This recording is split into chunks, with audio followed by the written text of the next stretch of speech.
believe we have a quorum. Welcome to our wonderful Wednesday, October 28th at 6 o'clock board meeting.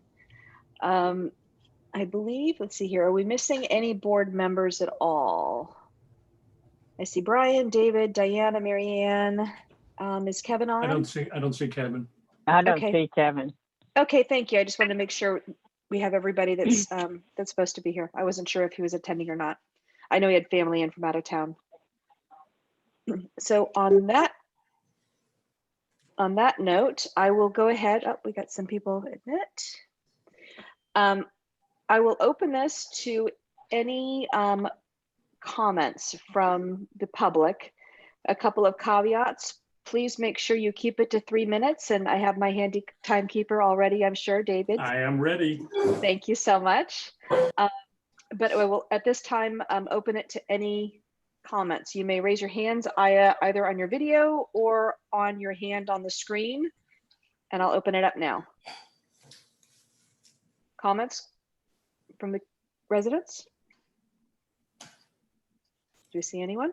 I don't see anybody yet. No? There's a hand. Steve Oh, Northridge. there we go. Steve, go ahead, Go ahead, Steve. How you doing? Thanks for your time. It's Steve Northridge, 1130 Tapestry Drive. Last board meeting, the CROA capital improvements analysis was adopted, and the analysis requested that management categories the 12 capital improvement projects identified in the 2019 survey into 2 buckets, one for more expensive projects and one for lower cost projects, with the 13th parking capital improvement being dealt with separately. Question is, how will management determine which bucket a project will fall into? For example, is it over under a particular dollar threshold for each project? Also, the bucketing process implies knowing the cost of the projects could vary considerably based on the scope of a project. How can interested parties get engaged in this process to consider cost and scope trade-offs? In general, can we get an update on the progress of this activity? That's all I had to say. Thank you, Steve. I appreciate that. And I think we'll have some opportunities to have a conversation with regards to how we're proceeding with that. If not in this board meeting, definitely on Friday. So thank you so much. Any other public comments?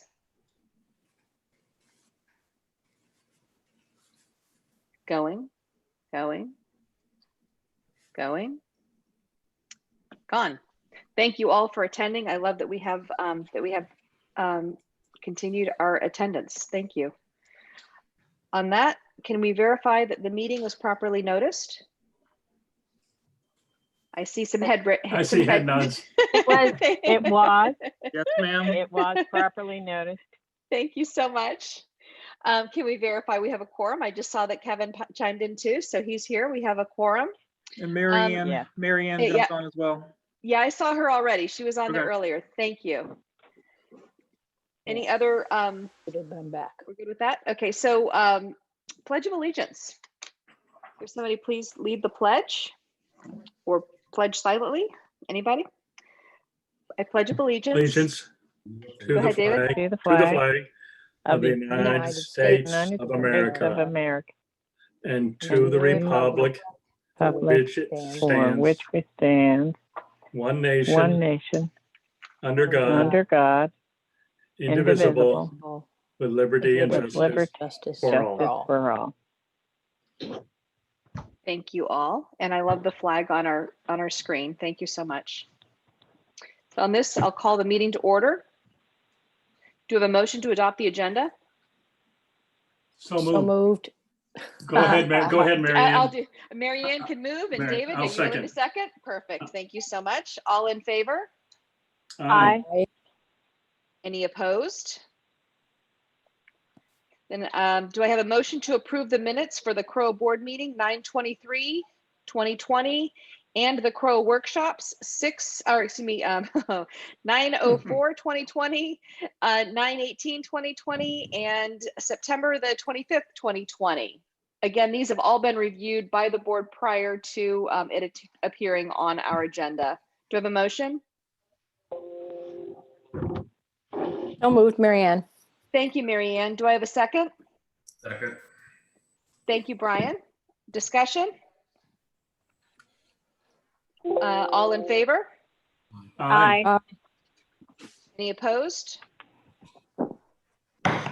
Perfect. Let's move on to committee reports. ARC covenants. I know there was going to be a couple of board members that wanted to make comments with regards to their particular liaison item. Would you like to step up now? Sure, this is Brian Kinsel. As regards technology, one of the things I'd like to talk about is that we adopted Microsoft Teams as to be implemented later this year. The technology committee has been working on a timeline.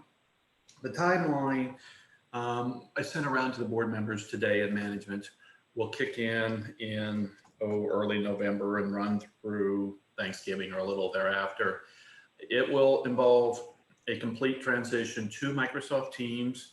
We can use Teams then for these meetings. We can use them for hybrid type meetings when we have some people in place and stuff like that. We will have a requirement for email addresses with the Celebration Florida email address. The board will have to resolve one issue that I sent an email around, which is there's a handful of people who have these addresses. Do they keep them? Do they not keep them? They haven't paid for them this year. They need to pay for them. And going forward, their information will become public because our information will become public. So we have to wrap that item up.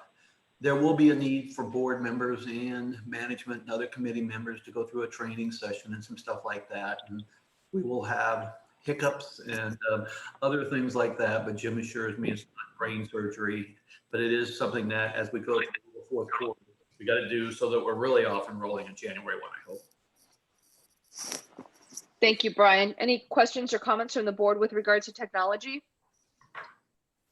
I think that'll be very helpful, especially as we do the hybrid. We were going to try and do that tonight. I think just heading towards the holidays and everything, it just became a struggle to get it together tonight. So any other comments regarding technology, Brian? Are you all set? On technology, I'm fine. I got enough. Okay. I was going to try and end one and move on to the next. No, it never worked. Okay. Any other comments from technology? You're good. Technology's done.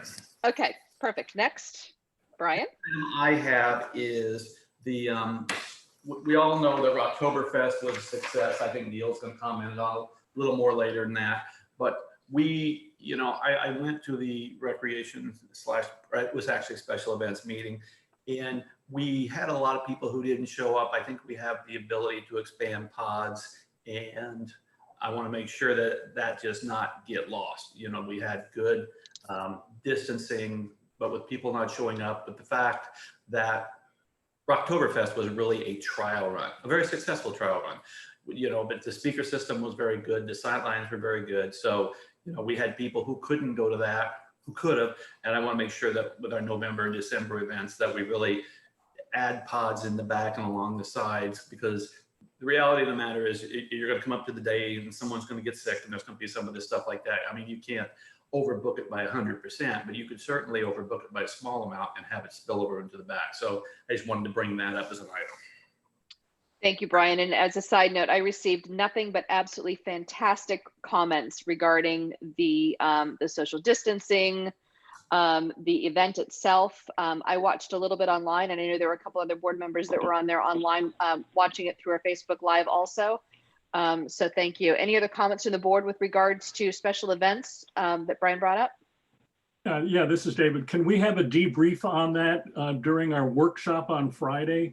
We are talking about facilities reopening, and since this was a trial run, can we debrief? I've sent an email to the board, so I'd like to, and to management about the online portion.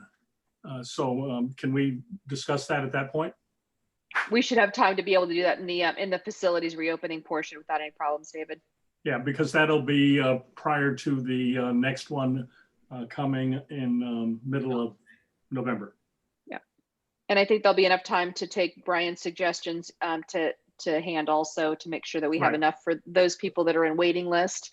How can we facilitate including them too? Right, good. Any other comments from the board with regards to special events?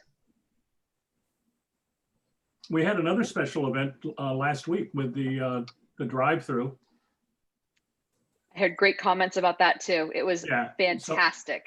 I had lots of emails on that one. So maybe we just debrief on that. Also, maybe a quick report out on that. How many residents went through, how many cars went through, or vehicles. Perfect. Because And if we don't have it, if we don't have enough. enough, I would say if we don't have enough time for that one, perhaps we can do it in our in our November recap. Right, because there's a similar event, if I'm reading the descriptions correctly, there's a similar one in December. Correct. Okay.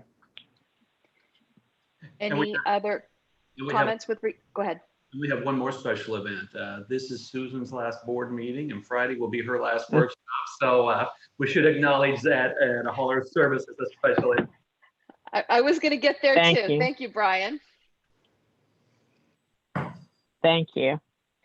It's been a pleasure working with you the last 5+ years, and I feel very positive about Susanna taking my place and Neil leading celebration. I think you're in for a new era, and it's going to be exciting. And hopefully I'll hear about it from time to time, how great things are going. We'll miss you, Susan. You're great. Absolutely. You're a great person to have here. Always positive, always smiling. We love that. A true anchor. Well, thank you. A true Well, anchor. I have really enjoyed my 5 years, and I wish you nothing but good. Thank you, Susan. And we also wish the same for you. Thank you. Any other comments with regards to special events? Any other committee report comments from any board members? Okay, I just have a couple of quick ones.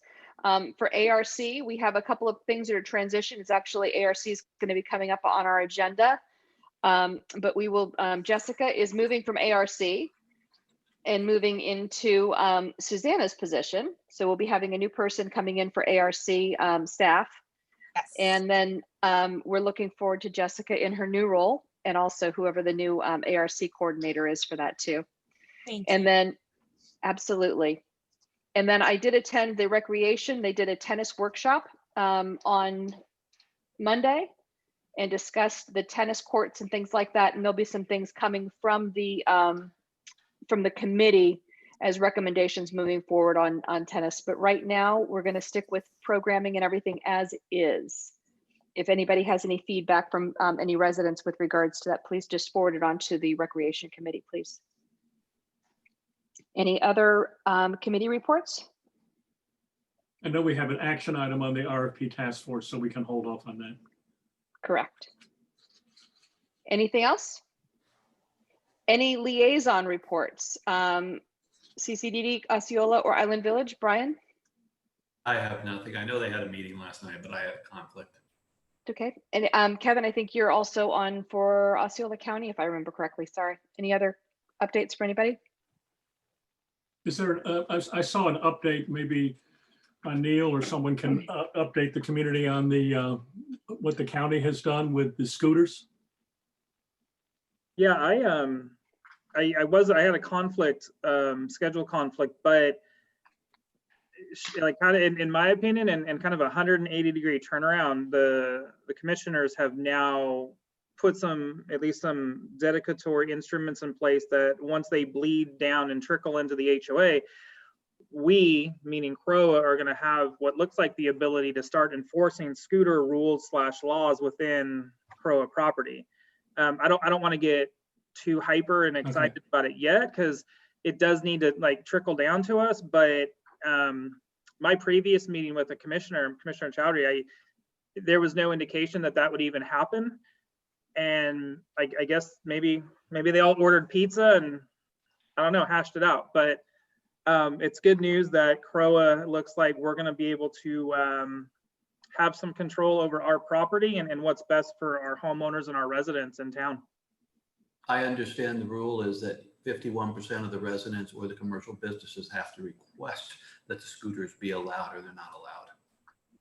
Well, hold on. I do have one comment on that because as it stands, I believe HOAs are allowed to go ahead and block this as it's private property. That's the same reason why if you go onto the Newt app as an option, you can't actually go into those areas, for the scooter. It'll slow down to go ahead and basically stop it from happening. Now, all the sidewalks throughout the community, of course, are CCDD, and those are in turn public property. And that's where the same challenge with the Halloween situation comes up and so on. I know that the county is looking at a whole thing for tourism up and down 192 to help with something for transportation.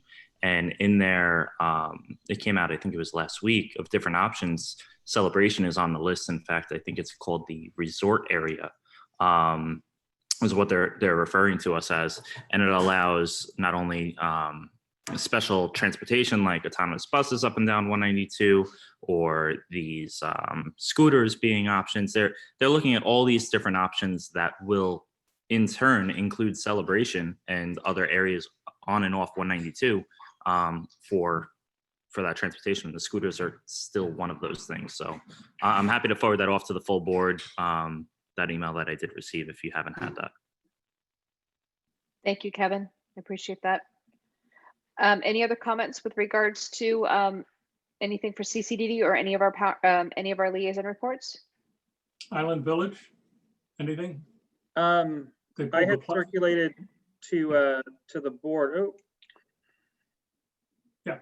Sorry. You're good. No, You're good. You're good. You're good. Yeah, no, my screen was got a little frisky. So Island Village has pulled down 88 lots. That'll be the start of their residential build. Streetlights, Mike, I know, Mike, are you online with us? Mike Henry? Yes, I am. Okay, I'm gonna butcher this, but I know you were talking with Ed and you guys discussed some of the options for the heating of the pool, but and again, I'd said to the board, don't hold me accountable, but I thought you had mentioned they were leaning towards geothermal, but they just needed to do a bit more research, and part of that was kind of looking at the long-term range of not doing it versus the cost of retrofitting it later on. But anyway, I don't want to misspeak. So where are we with that? Right now, Ed is going back with the company that quoted out the geothermal. Right. To get a price to pretty much to pre-wire and pre-plumb everything for a geothermal system without the install, which would be a minor cost in the grand scheme of things, but will give us save us a ton when we do convert down the road. But I think that's where he is right now. He is going back. I think there might have to be a change order or permitting request on their end for this. But I am waiting for his schedule to free up to have a follow-up conversation on what he got from this on his end. But they have, and then moving past that, they have confirmed the gas grills for the common area elements. Yes, they have. Okay. Unless we're missing something, I think that is where we're actually. I just had an email a few minutes ago, so. It's not on the agenda. Greg Felak has volunteered to go ahead and reach out to inquire about the school as well over at Island Village. So great that Greg volunteered. Hopefully in a few weeks, he'll be able to get some intel for us. So one thing really quick, I'm sorry. Did you mention gas grills in Island Village? Correct. I don't know how the rest of the board feels, but just from a liability standpoint, that's going to be concerning to me when these are forced down our throats, just like, everything else that Disney develops in here and makes CROA take a hold of. So it's something that we should probably talk about a little bit more. I think we all have shared concerns by email with regards to just utilities and things like that in general. So I think we can definitely add that to the list too. Thank you, Kevin. Any other comments? Questions? Yeah, I think the important takeaway is that they have pulled 88 plats. And so correct. And there is movement. There's movement. Yeah, and Brian, I think they're slating to start building end of first quarter, beginning of second, correct? Brian? I've heard no change there. Actually, what I heard was they wanted to start selling around April 1. So, Okay, perfect. So they'll have to start doing stuff then before then. Perfect. They have a couple models, structures are built. Thank you. So, Oh, yeah. they have, wait, Yeah, there's construction. There is construction. okay. I've seen pictures of 2 houses. All right. So Brian, you'll follow up on that? Thank you. I see some head nodding. Perfect. Thank you. So we good to move on with regards to liaison reports? Yes. Perfect. Financial review. Brian, you're up again. okay. The story with the financials, this is through August. You know, we had another profitable month. For August, we had a cash income of 64,000 for the year. We've got a cash income of 143,000. While revenues are down 151,000 for the year, expenses are down 271 because of primarily related to COVID and the fact that a lot of assessments still come in, whereas some of the expenses just got nixed. So that has worked out well for us. From a cash standpoint, we've got operating cash of $1,651,000. Replacement reserves are strong at $1,700,000. Capital improvements are $940,000. Now we did pay $245,000 in October for the last installment that we owed on the road out on the Civic Corridor, so that would take that down to about $700,000. But everything else is strong. And what is also good is if you look at total assessment receivables in August, it was $472,000. It'll bump up in September with the bills going out, but we certainly have seen nothing this year that indicates we've got a collection problem at this point in time. So the financials look good and the story has remained consistent. I'd be happy to answer any questions, but I mean, that's the big picture. Thank you, Brian. Any other any comments or questions from the board for Brian with regards to our financial review? Perfect. Management report. It's all in our, I was gonna say, it's all in our packet. What would you like to highlight? Yeah, if there's any questions from our directors, I'm more than happy to try to help answer them. Some of the highlights that I'm not sure, I don't think I got them into the report. Clearly, I mean, I want to start off by thanking JR and his team for not only Rocktoberfest, but the Not So Spooky Halloween event last week. It's been very professionally rewarding watching our team kind of lead from the front, trying to come out of COVID and create some normalcy for our homeowners. I think we sent kind of an aerial shot to the board of the line from the Not So Spooky event, and it was really impressive with how the community rallied around that. So JR, congratulations, good job. I know you don't like me saying stuff like that publicly, but you're going to hear it. So that was kind of our big push the past few weeks. A lot of hands on deck, pretty much Parks and Rec, lifestyle, maintenance, town hall personnel, 30, 40 people kind of involved to make those events happen.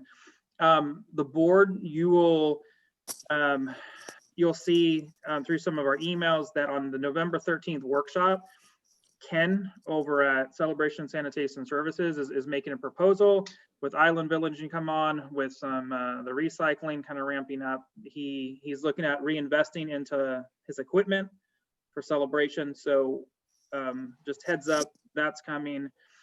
And then something that's kind of minor, but we need to bring it up. Hey, Tim, did you get on? Did you make it tonight?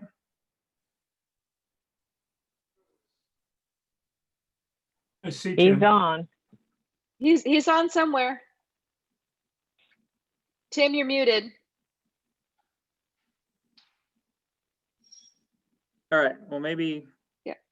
Maybe it's his turn with Wyatt. Baby Wyatt. So we've had some issues with some of the Duke energy boxes, and they're becoming safety hazards for some of our folks. They get sunken just with the water. They sink in, and they cause trip hazards, and they are dangerous. So Tim and Mike have actually worked with Duke, communicated, and we're going to be forwarding over to Jessica and her team possible kind of landscaping screening to maybe reintroduce a different type of box, which is above ground, to prevent tripping hazards. And again, it's a safety issue. So we're not ready to make any proposals to the board just yet, but just anticipate that coming up from some of our team members. And I unless there's other questions, I just want to close out in saying that, you know, I've known Susan prior to coming to Celebration. We served together as dual CAI presidents of our chapters, different parts of the nation. And just getting the opportunity to even have a few months with her has been incredibly rewarding. And she's absolutely earned her Celebration stripe. So she'll always be part of the family. You'll see her downtown having lunch periodically. Yes. Thank you. Thank you, Neil. Thank you, Susan. Any other comments with regards or questions with regards to the management report for Neil? Neil, very helpful. And I think the link to the department head work plans and KPIs, key performance indicators, all very helpful. And I know that, JR is going to beat you up tomorrow for the accolades, and he can beat me up tomorrow for the accolades too. Yeah, I thought that the drive-through on Halloween or last week was marvelous. Yeah, we might have a new laptop order coming in. I don't know what that means. He's gonna throw his laptop at him. Oh, that. I got you, Neil. Any other comments with regards to the management report, board? JR is blushing right now. I can see it. On that, I will move forward if everybody's good with that. Motion to approve the 2019 CROA audit as prepared by CROA Associates. I don't know if you want to add that one as well as the CJC audit in the same motion. Yes. That would be helpful. We lump items 1 and 2 in the same motion, please, and I'll make the motion. Thank you, Brian. Do I have a second? Yes, David. David, second. Any conversation or discussion with regards to this? I'll make a brief comment. The Finance Committee reviewed it at the last meeting, and we also met with Ron Cole and David Baker of Cole and Associates. Had a very good conversation and went over a lot of things. So Finance Committee and myself strongly recommend that the report is a good one. It's unqualified, and we had good audit results. It was a weird year with COVID. Things are later than they would normally be, but that's life this year. Thank you, Brian. Any other comments or questions with regards to the audit? And I'll call the vote. Diane, I see your lips moving. Are you on mute, or are you asking something? Yeah. I'm sorry. Nah. No, you're all good. On mute. Sorry about that. No, you should have. So I'll just call your vote then. Were you a yes or a no for the motion? I'm a yes. Now I'm off mute. Perfect. Thank you. Perfect. David? Yes. Brian? Yes. I don't see anybody else on here. Marianne? Yes. And Yeah. Kevin? Yeah. Yes. Okay. And I think I'm it now, right? And I'm a yes. Motion passes. First of all, with regards to the budget, I received my budget in my mailbox. So I'm assuming everybody else received theirs also. Do we have a motion to approve the CROA budget for 2021 with gross revenues and expenditures of $4,807,646 and an annual assessment of $980.68, which is a 0.5% increase from 2020? Do I have a motion? So moved. I'll Second. second Brian? Marianne. I'm sorry. Marianne, let Marianne. Nope. Matters not to me. Oh, Diana. It was Marianne and Kevin that chimed in. So, Okay. so and who was I missed who the motion was. Was it Brian or was it Brian. David? I'm sorry. Brian. Thank you, Brian. So Brian motioned, and then Kevin seconded. How's that? Marianne, you can take the blame when they yell about the increase. It's okay. It's okay. I have broad shoulders. I don't mind. I'll just give them some Girl Scout cookies and they'll be happy. Perfect. I mean, on that note, you know my address. Perfect. Any comments or questions from the board with regards to the 2021 budget? We have talked about it ad nauseum. It's gone through the finance committee. It's gone through everybody. Go ahead. I think I heard David chiming Yeah, in. my comment is just a thank you to the finance committee for Brian's stewardship, for Susan's engagement, for Neil's oversight on all this. I know we've had several discussions as a board. We've had some residents chime in. So thank you for the thoroughness. It's a tight budget and it's a good budget. So my comment is a thank you. Well said, David. Thank Not you. for me, by the way, but for all the other people. No, you know what? It was a good process and it added to the process this year, A, by having the finance committee and B, by having to look towards the next 2 years after 2021. So the forecasting of what the budget would look like in 22 and 23, it was extra work, but it just feels solid. So applause to the process and the people involved. Absolutely. And Yeah, for Go what ahead. it's worth, I've had finance committees quite regularly in the past, and since our finance committee is relatively new, they actually brought to the table exactly what I kind of knew would happen, and it forces management to relook at things instead of just kind of, you know, earmarking and being like, oh, that's a good number to hold. We get all these fresh eyes with really intelligent people that know what they're doing, and it forces us to get out of our comfort zones. And then having Brian steer that and kind of be that navigator between the committee and then Susan and I, it was one of the most overwhelming budget processes I went through, but at the same time, it was controlled and it wasn't ridiculous. It worked out great. I think we're gonna have to find ways to get our finance committee more involved than just budget and financial stuff. Smart group of people. Yeah, very good. thank you very much. Any other comments or questions with regards to the budget? Kudos to all involved. Thank you very much. And it started with the task force for the charter review that required this, which headed all this off too. And Brian, of course, was involved in that because why not? Any other comments? I'll call the vote. Brian? Yes. David? Yes. Kevin? Yes. Marianne? Yes. Diana? Yes. And I'm a yes. So number 4, motion passes. Number 4, first, I would like to recognize that this is a whole pile of budgets and the descriptions within the motions say a lot, meaning they're nominal increases. The only one that has of all of them for number 5 or for number 4, all of them are nominal increases, and the few that have a little more of an increase, it's very nominal. Any comments, or do I have a motion for all of them? I will make a motion for all of them. Thank you, Brian. Do I have a second? Who was that? I'm sorry, Diana? Diana? Okay, thank you, Diana. Conversation or comments with regards to these service area budgets? I'll make one comment. In the past, I've been involved with this. I wasn't involved at all this year.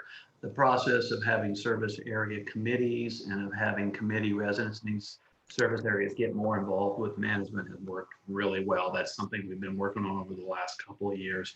And this rolled out, and I just saw the end result and said, darn, this looks good. You know, the only one that went up hardly at all was Spring Lake Townhomes, and they changed their landscaper and made a decision to do that themselves as residents. So the process worked really well. So we, just like Neil had talked about the other one being all encompassing, this process worked very well. We put a lot of work into this over the last 3 years.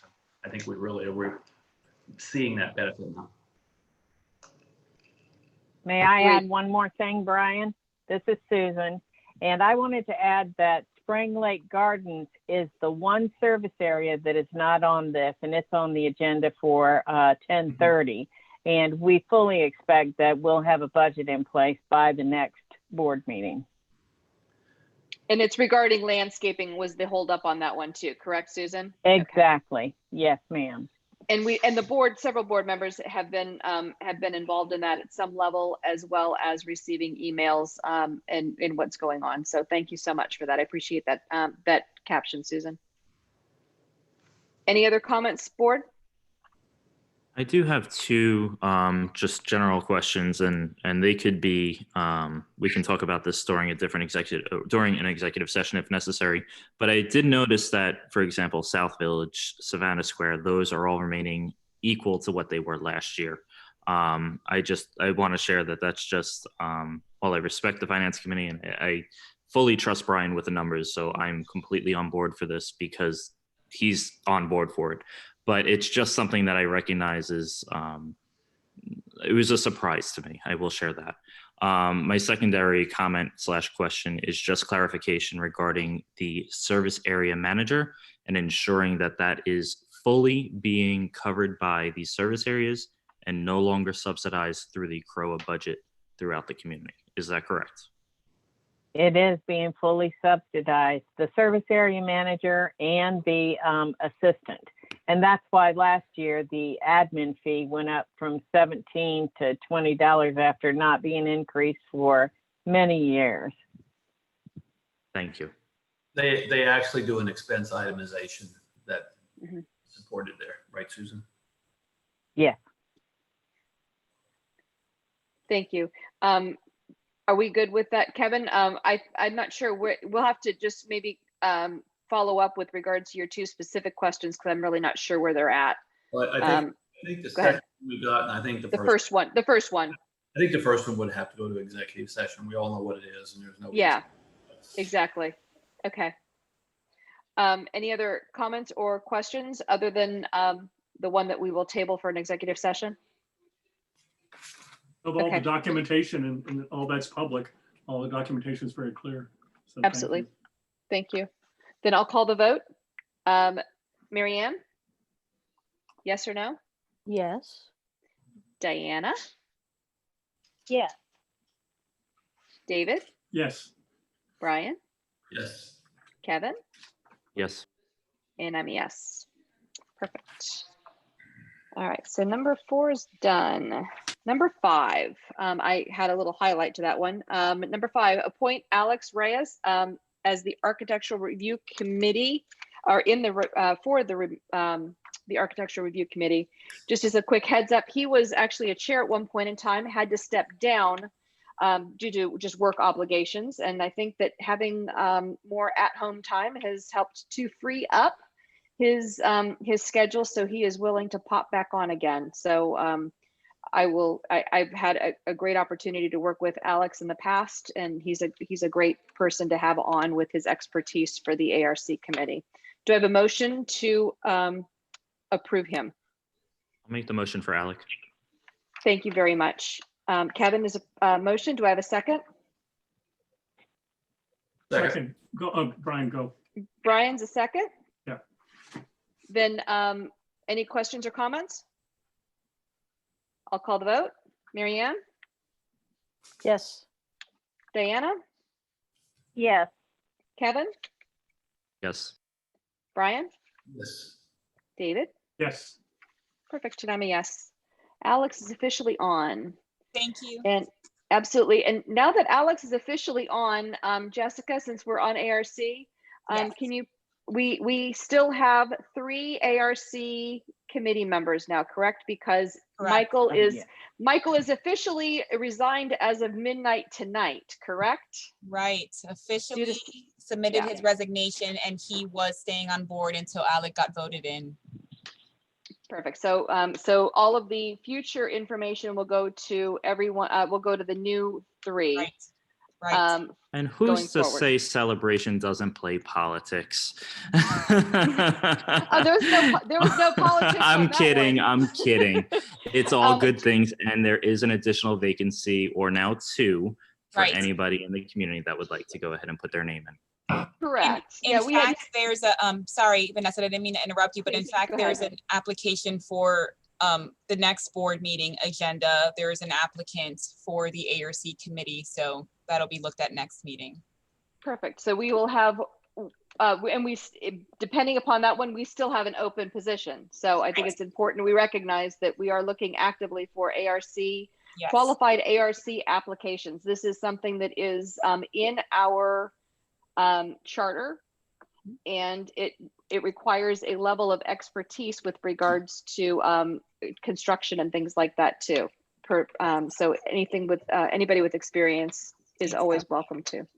Perfect. Yes, thank you. And Michael is actually moving. So he is heading to the beach up north. So there was no politics involved in that. He's moving. Yes. I know. I just never heard of a beach up north. Come on, guys. It's a salt water marsh is what he told me. So he's very excited about it. He's already bought a boat. He's eager and ready to get over there. Agreed. And I'm looking forward to having him move him nice and happy. He and his wife will enjoy themselves up there. They miss it very much. Thank you. So we have the new committee member. Did I actually vote? Everybody voted? Yeah, Yes? yeah. Okay, We're done. perfect. Then number 6, motion to appoint up to 2 members for the dog park committee. There are 2 owners that are listed on there and 2 renters. And per our charter, we always want to make sure that we are having owners first before we bring in renters. That is my take on it. Actually, our charter states owners only. So I will open that up to the board for a motion or comments. Well, motion first, I guess. Motion? Make the motion for number 1 and number 2 and number 3, both homeowners out of the 4 individuals that submitted. Thank you, Kevin. Do I have a second? I'll second that. Perfect. I would like to make a comment because the one thing that I really want to encourage is renters participating in the meeting. Good. All of our meetings are public. You can go log into your into your account and pull up all of the Zoom meetings for any committee meeting. So you are, as a renter, are highly encouraged to participate. We understand as a board that oftentimes owners start off as renters to get a feel for things or to wait for opportunities for a home that you want. And we definitely want to make sure that we are engaging all of our residents, whether you're owners or renters. So please do not take that as a slight at all. We really want you to be involved. We want your input. We want your participation. So please attend the meetings. Vanessa, I'll follow up with that one, and I will share that. The reason and the rationale behind it is when an individual is a renter, we definitely welcome everybody in our community. Nobody is any different, but a renter has the ability to go ahead and leave after their lease is over. When these committees revolve around the budgets that homeowners have to pay, that's the reason and the rationale behind encouraging and allowing homeowners compared to renters. It's just unfortunate. It's the way the world works, and it takes money to have that skin in the game, or that ownership rather. This is a better expression. You got to be invested in it for the long haul. And while we have great renters, I mean, I've known plenty in Celebration that have become homeowners if they've chosen to, and many that have decided that renting is best for their lifestyle, and that's perfectly okay. In fact, down in Town Center, I wish I did that as well. But I am a forever owner here in Celebration, and my heirs will be here, and so on and so forth. But we definitely welcome the support of everybody. Any other comments or questions from the board? Then I'll call the vote. Diana? Yes. Mary Ann? Yes. Brian? Yes. Kevin? Yes. David? Yes. And I'm a yes. So we have the 2 new members. Number 7, motion to approve an 8-month contract with Casty, or is it Casty? Sorry, Sports Academy. I apologize. Ballers Baseball of Celebration, as recommended by the Recreation Committee. Again, the contract and everything is in your packet. Do I have a motion? Mary Ann, so moved. Thank you, Mary Ann. Do I have a second? Brian. Thank you, Brian. Questions or comments? Then I'll call the vote. David? Yes. Mary Ann? Yes. Diana, Yes. Brian, Yep. Kevin? I'm a yes. I'm just as long as they follow everything that we're doing with COVID procedures and all. But yes. Agreed. And actually, I'll make a comment on that. The recreation committee and the staff have been phenomenal with follow-up and making sure that that happens. They're actually going to be discussing some issues that came up to make sure that we're all staying compliant with the COVID protocol. So thank you for pointing that out, Kevin. And I'm a yes. So the motion passes for Castile Sports Academy. Number 8, motion to renew 4-month contract with Celebration Flag Football as recommended by the Recreation Committee. Do I have a motion? So moved. Thank you, Kevin. Do I have a second? I'll Second. second this. Oh, somebody, oh, whoever got I it think- first, you go. I don't even know who it was. I don't even know who it was. Mary Ann, because you're the only name that pops up. You're going to be the second because you're the only one that I understood who it was. All right, I'll take it. Thank you. Thank you. Any questions or comments with regards to flag football? Then I'll call the vote. Brian, Yes. Kevin, Yes. Mary Ann, Yes. Diana, Yes. David, Yes. and I'm a yes. Motion passes. Number 9, motion to approve the new Lakeside Park sign by Infinity Signs and Graphics in the amount of $8,650, and it's a CROA operating expenditure. Do I have a motion? I'll make a motion. I'll Motion second. from Brian. I'll second. Motion from Brian, second from David. And I was actually on the ARC committee, which meeting during that when they discussed it, and the ARC did approve it per our notes that are written in the item. Do I have? Go ahead. Do you have any comments? I got one comment. I mean, the motion says it's an operating expenditure, but the funding source is reserve expenditures, and it is a replacement of a sign. So the motion is actually wrong and should say it's a replacement expenditure. I actually On that agree with note, you Brian, on that I one. Go ahead. I Go have ahead, a Kevin. question. I don't know, and we would have to do some digging on this one. I feel like we already approved this to get done like years ago. So I don't know if it just never got done. Because I think that's what happened. I think we approved it and it never got done. But I don't know if that has something to do with why it's saying operational, the operation. But so I just need clarification on that. Kevin, I'm remembering some signage inside some pool areas that had the rules and regulations that was approved a couple or 3 years ago, pending review of what the wording would say. Well, David, I But I'm think remembering.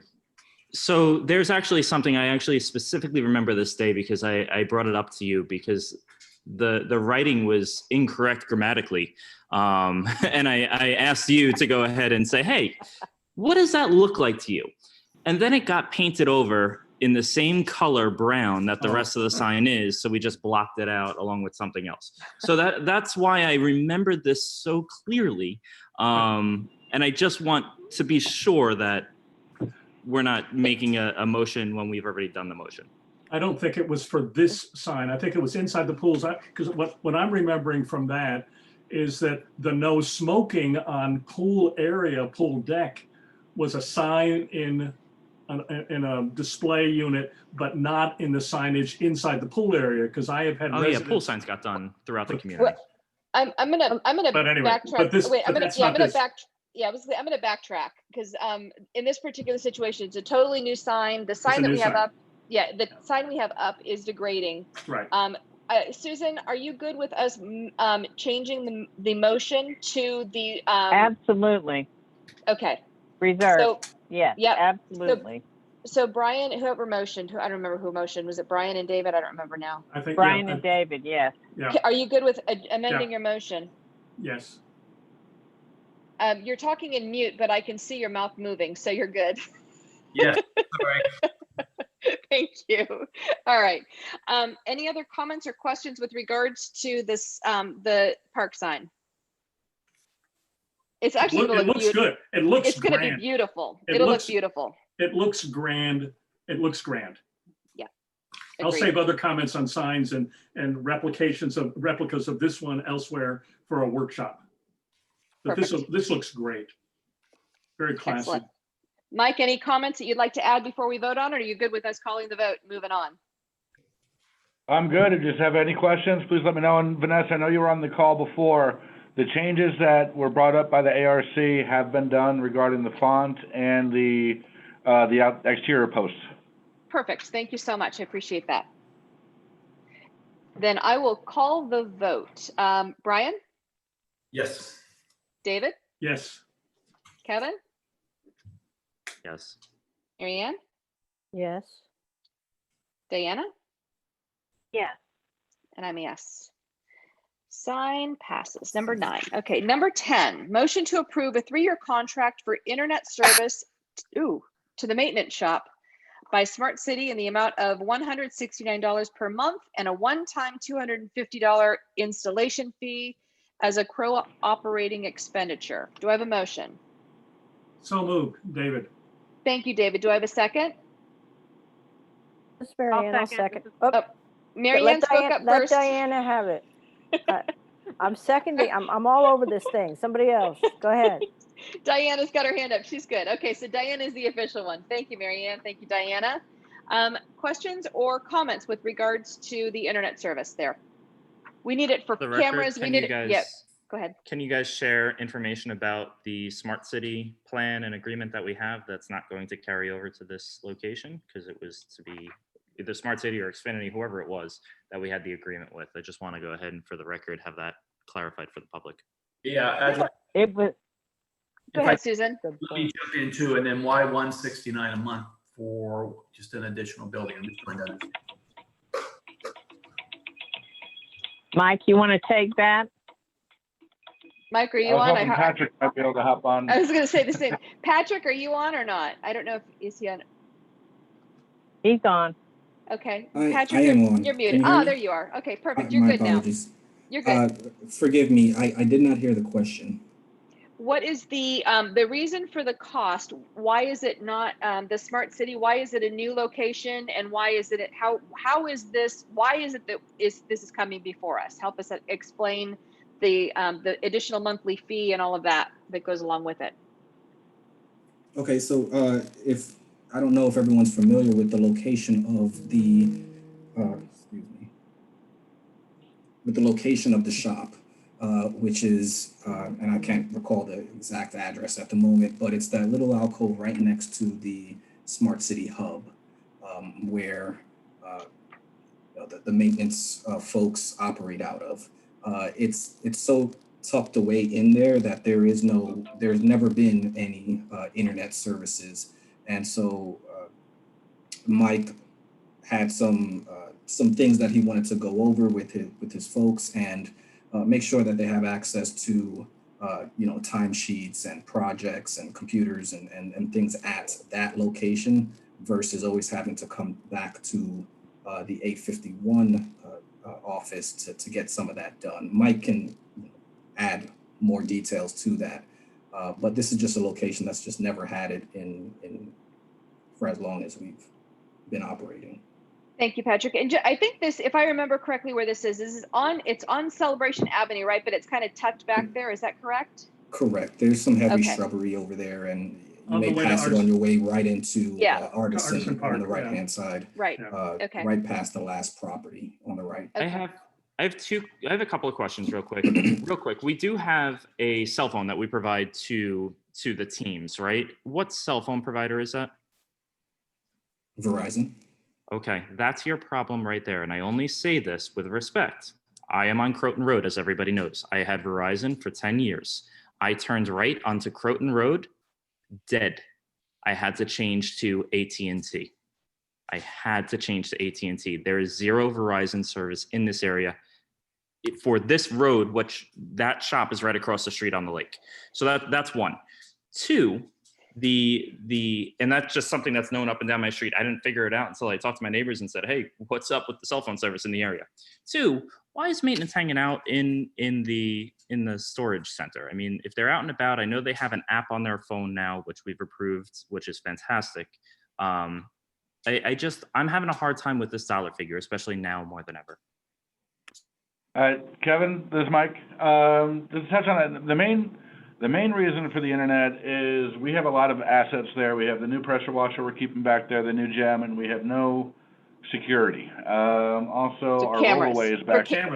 For cameras, Right. correct? Cameras. The main, yes, yeah. The internet will provide cameras, and this will not be part of what we're installing at our parks. We already have cameras at the location. Where there's no way to access them remotely. And with the amount that we're getting a lot of illegal dumping into our rollaway dumpster, this might serve as a deterrent for that. But also just having all of that equipment back there without any kind of protection, that's the main reason to get the internet service there. Now, Kevin, with what you mentioned about the guys hanging out, this is not, I do not plan on having a computer out there to where these guys are going to be searching the web. This would be something with limited access to where if they need to do emergency orders through our supply company with an approved shopping list, that type of thing. If it's the weekends, on Sunday, the guys might need to look up something and not have access, not want to come into the town hall. But that's the smallest issue regarding the internet. The main part I have is for the security of our assets. Have we quoted with Comcast Xfinity?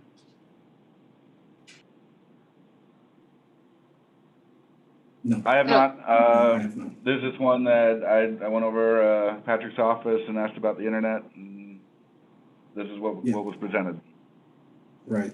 That particular location is right next to the Smart City Hub, and it would be the least cost-effective option for us. To not do Smart City, it would be more expensive to go with Comcast, is what you're saying. Correct. But they would have to. Don't we have a partnership with Comcast where they provide free service to our other CROA locations? As part of an agreement, yes. Smart City or Comcast? Comcast came in and provided some courtesy locations. It was 5 or 6, wasn't it? 5 or 6 total? Yeah. Correct. Yeah, that was it. So it's done. And correct. Well, there are 2 locations, Town Hall, that they're coming to, but not way out by the shop. With all respect, I'm just going to say I think that we need to at least have the quote from Comcast. If it's not going to be free, like the agreement and so on, I think we at least need to go ahead and compare apples to apples then and turn around and say, all right, they want $169 a month for the 10 megabytes, 3 years. What is Comcast going to offer? I just, where the location is and how they get it to us, that's not our cost. If they want to go ahead and offer it, fantastic. If they say, no, we're not interested, fine, then we got Smart City. But I'm having a hard time with this one. Sorry, guys. Thanks, Kevin. We have a motion and a second on the table. I'm not going to remove that from the table, but I will ask a quick follow-up question with regards to that. Patrick, can you share with us? Because I know right now with Smart City, we have a partnership with them, but so we do with Comcast also in some areas. Is that something that you feel would be beneficial to looking at, or do you think that given the site that you would like us to continue at least voting on this particular agenda item? In my prior conversations with Comcast, it's been pretty set. The locations that were years ago are approved for complimentary Wi-Fi. That's what they build into their costs, and it is what it is. There are no new locations. So I have no issues with going to Comcast and getting a quote for that. But like I said, we do have a partnership with Smart City as well, and it is right next to their hub. There will be some digging and some trenching that needs to happen to make that happen. But it was a pretty straightforward agreement with Smart City. But no issues whatsoever with going to Comcast if that's the for a quote, if that's the vote. Okay. Thank you, Kevin. Or excuse me. Thank you, Patrick. So on that, could I please, because we have a motion and a second on the table, I'll open it up to those two as to whether they want to modify their motion and their second, or if we want to call a vote and then, or if we want to adjust the motions. I'll leave it to, who was actually motion on that one? I'm sorry. I think David and Diana. David and Yep. Diana? David and Diana. So just as a thought, so we can move forward and get security there as fast as possible. Just a thought is approving this and having Patrick look very quickly at Comcast to see if anything is cheaper or more feasible. But I don't want to delay this. And I think Mike has presented a. What if we? Okay. Can I just ask a question? Or go ahead. Give me 1 second. So David, you're good with modifying this? I'm okay modifying it, yeah. To before instituting it, just go and double check with Comcast. Diana, are you good with modifying that? Yeah, I agree, because then we can just know that we're getting a decent price. Okay, yeah. Thank you. Brian, go ahead and have your comment now that we have an edited motion. I was going to say, I think if we revised the motion to say that we want to approach both Smart City and Comcast, get the best offer from both, and then I'm happy to empower the president and the executive director to make a decision. Yeah. As long as the total amounts are not materially what's been presented here. Yeah. I'm fine with that. Kevin, are you good with that? That's perfect. I think just when quotes, when we only have one quote, it's hard, especially when other options are always available. So whatever the lesser option is, I'm all good with it, but we need to explore it. Thanks, Kevin. And we're good then. So Diana, were you going to make a comment? I'm sorry. Were you good with that moving forward? Yeah, that's fine. Yeah, I'm fine with that. Okay, perfect. Patrick and Mike, that works for you? Yes, that works for me. Thank you. Yep, that works. Okay, great. Then I'll go ahead and call the vote with the modified motion. Diana, yes or no? Yes. Kevin? Yes. David? Yes. Brian? Yes. Mary Ann? Yes. And I'm a yes. I don't think I missed anybody today. Okay. So motion passes. Number 11. Motion to approve roof repairs in North Village townhomes by Performance Roofing in the amount of $750. It's a North Village Service Area Replacement Reserve expenditure. Do I have a motion? So moved. Thank you, Brian. Do I have a second? Second, David. Thank you, David. Discussion? Then I will call the vote. Pretty standard. That's it's our usual repair. Yeah. Unfortunately. Then I'll call the vote. Brian, yes or no? Yes. David? Yes. Kevin? I'm a yes, but this is a different this is different than normal ones because the owner is involved with the request that they had made. So, I mean, I'll be a yes because it has to happen. But if you look at the invoice, it's not a normal situation. I would agree. Mary Ann? Yes. Diana? Yes. And I'm a yes. This motion passes. Number 12, discussion of the 2021 RFP for management contract process as adopted by the CROA board on August 26th, 2020. This is discussion. It doesn't require a motion. Did you want to go ahead and start with that one, Brian? Just for quick clarification, Brian, Diana, and David are the RFP liaisons. Go ahead. Yeah. So what I want to do here is, and I've already sent notes to the board and everything. So for the audience, I'm really doing this, and then the board can start chiming in. So the members are Greg Filak, Bill Grindale, David Holm, Scott Reich, and Gary Hudspeth. Gary is the chair. Appreciate that very much. He did a great job last year, and I think this group has hit the ground extremely fast because of Gary's knowledge from last year. We've got a couple of people who were on last year.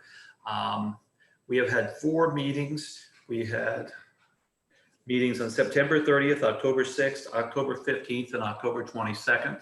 We've been productive very fast. The first thing that and the reason we're doing this is with the charter review process being adopted, we have to solicit competitive reviews and sign a new contract with a party by December 31st, 2021. We appointed the members on 9/23 and 10/2, and then they hit the road rolling fast.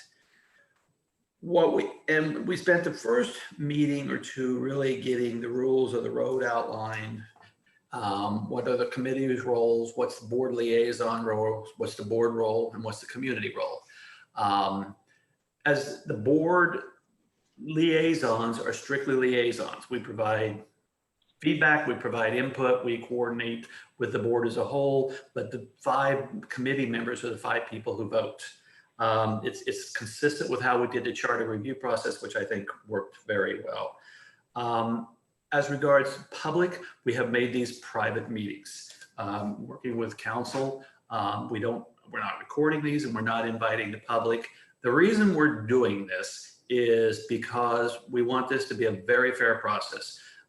In the past, people have said, well, are there backroom deals, or is this a fair process, or is someone cutting a deal behind the scenes and stuff like that? We want to avoid any impression of that totally. That's why no board members have a vote. Board members ultimately make the decisions about who will get the request for information or the RFQs, request for qualifications, and the RFP process, and I'll talk about that in a minute. But the committee members are doing all the voting and everything, so that we've got a process outside of the board, so that we can honestly say, you know, it's a big group of people who's involved. But I wanted to say that in public because I think it's important that people hear and understand that. What we're going to do is we're going to have a written report in here, and Gary and the committee will provide a written report for each board meeting. This is going to be a standard board item that we will discuss each board meeting, and take as many board questions as there are. The first thing that we are working right now on is a request for qualifications. Using CAI's database, for example, of community managers, there's 266 community managers across the data. Across the United States. We're actually going through, and the liaisons are helping, and we're looking at all 266 companies. I looked at a batch today. You find out that 75% of them, 80% of them could never do a community our size, or they're specialized in Southern California or San Antonio, Texas, or Milwaukee, and they wouldn't be interested in us. So we're trying to get it down to, okay, who's that core group of 20, 25, 30, whatever the final number is going to be, that has the bandwidth and the capabilities to do celebration. Those are the people that we would send the RFP to. Looking at the timeline that we're talking about here, we're going to need the board to approve the RFQ letter on the November 18th board meeting, which, you know, Gary has been in correspondence with all of us, means the group has got to be done in another week, 7 or 8 days at max, because we want to provide that in an email to the board. It'll be like a 3-page RFQ letter with like 2 pages of facts on celebration. So we want the board to be able to look at it, to approve it, and then we'll also communicate to the board who we're planning on sending it to, following through on the conversation I just had. If that goes out in late November or very early December, we're looking for responses back from the companies by January 15th. I'm not an RFP expert. It was never something that happened really in my line of business, but the other people of this committee all are.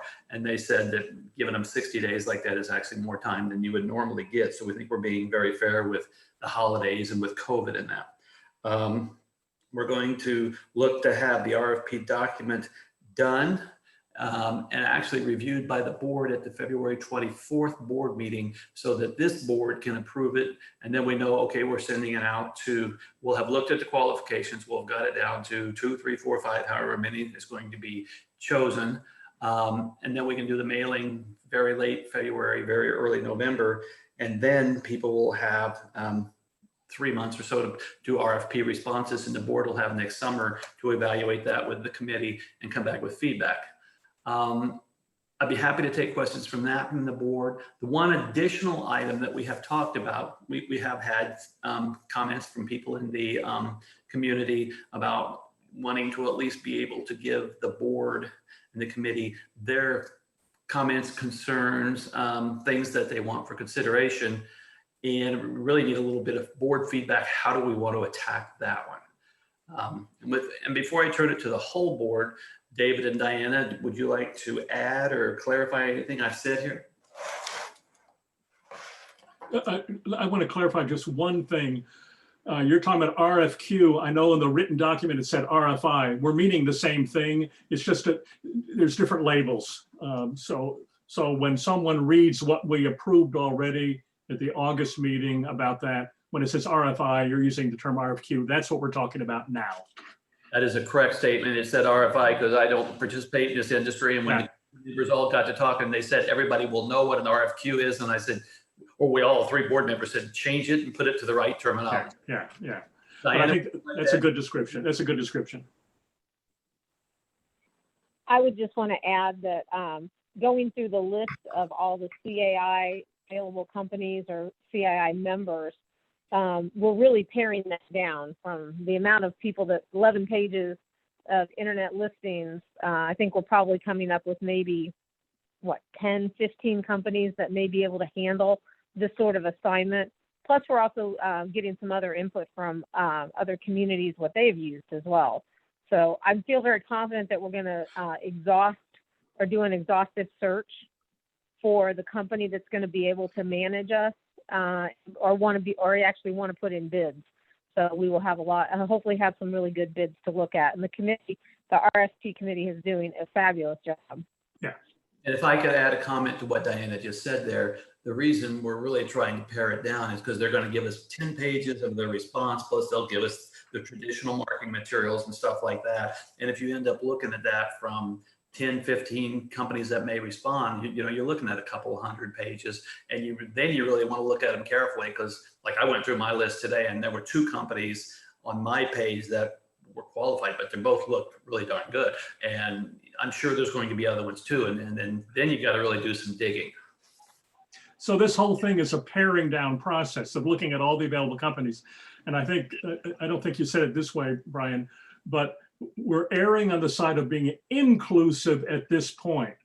So that's who we send the invitation to that says, might you want to bid?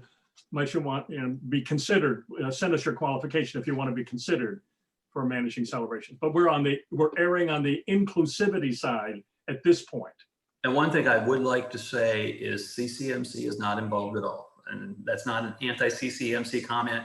We have said, and we repeat every meeting, we want this to be a 100% fair process because I think that is something residents are really going to care about. So, and for us to get information, people are going to have to believe it's not going to immediately be shared with CCMC. And CCMC is giving us stuff that they're not going to want shared with the peers because we take advantage of some of Town Hall's materials already. And Neil and Susan and others have said, well, this is confidential.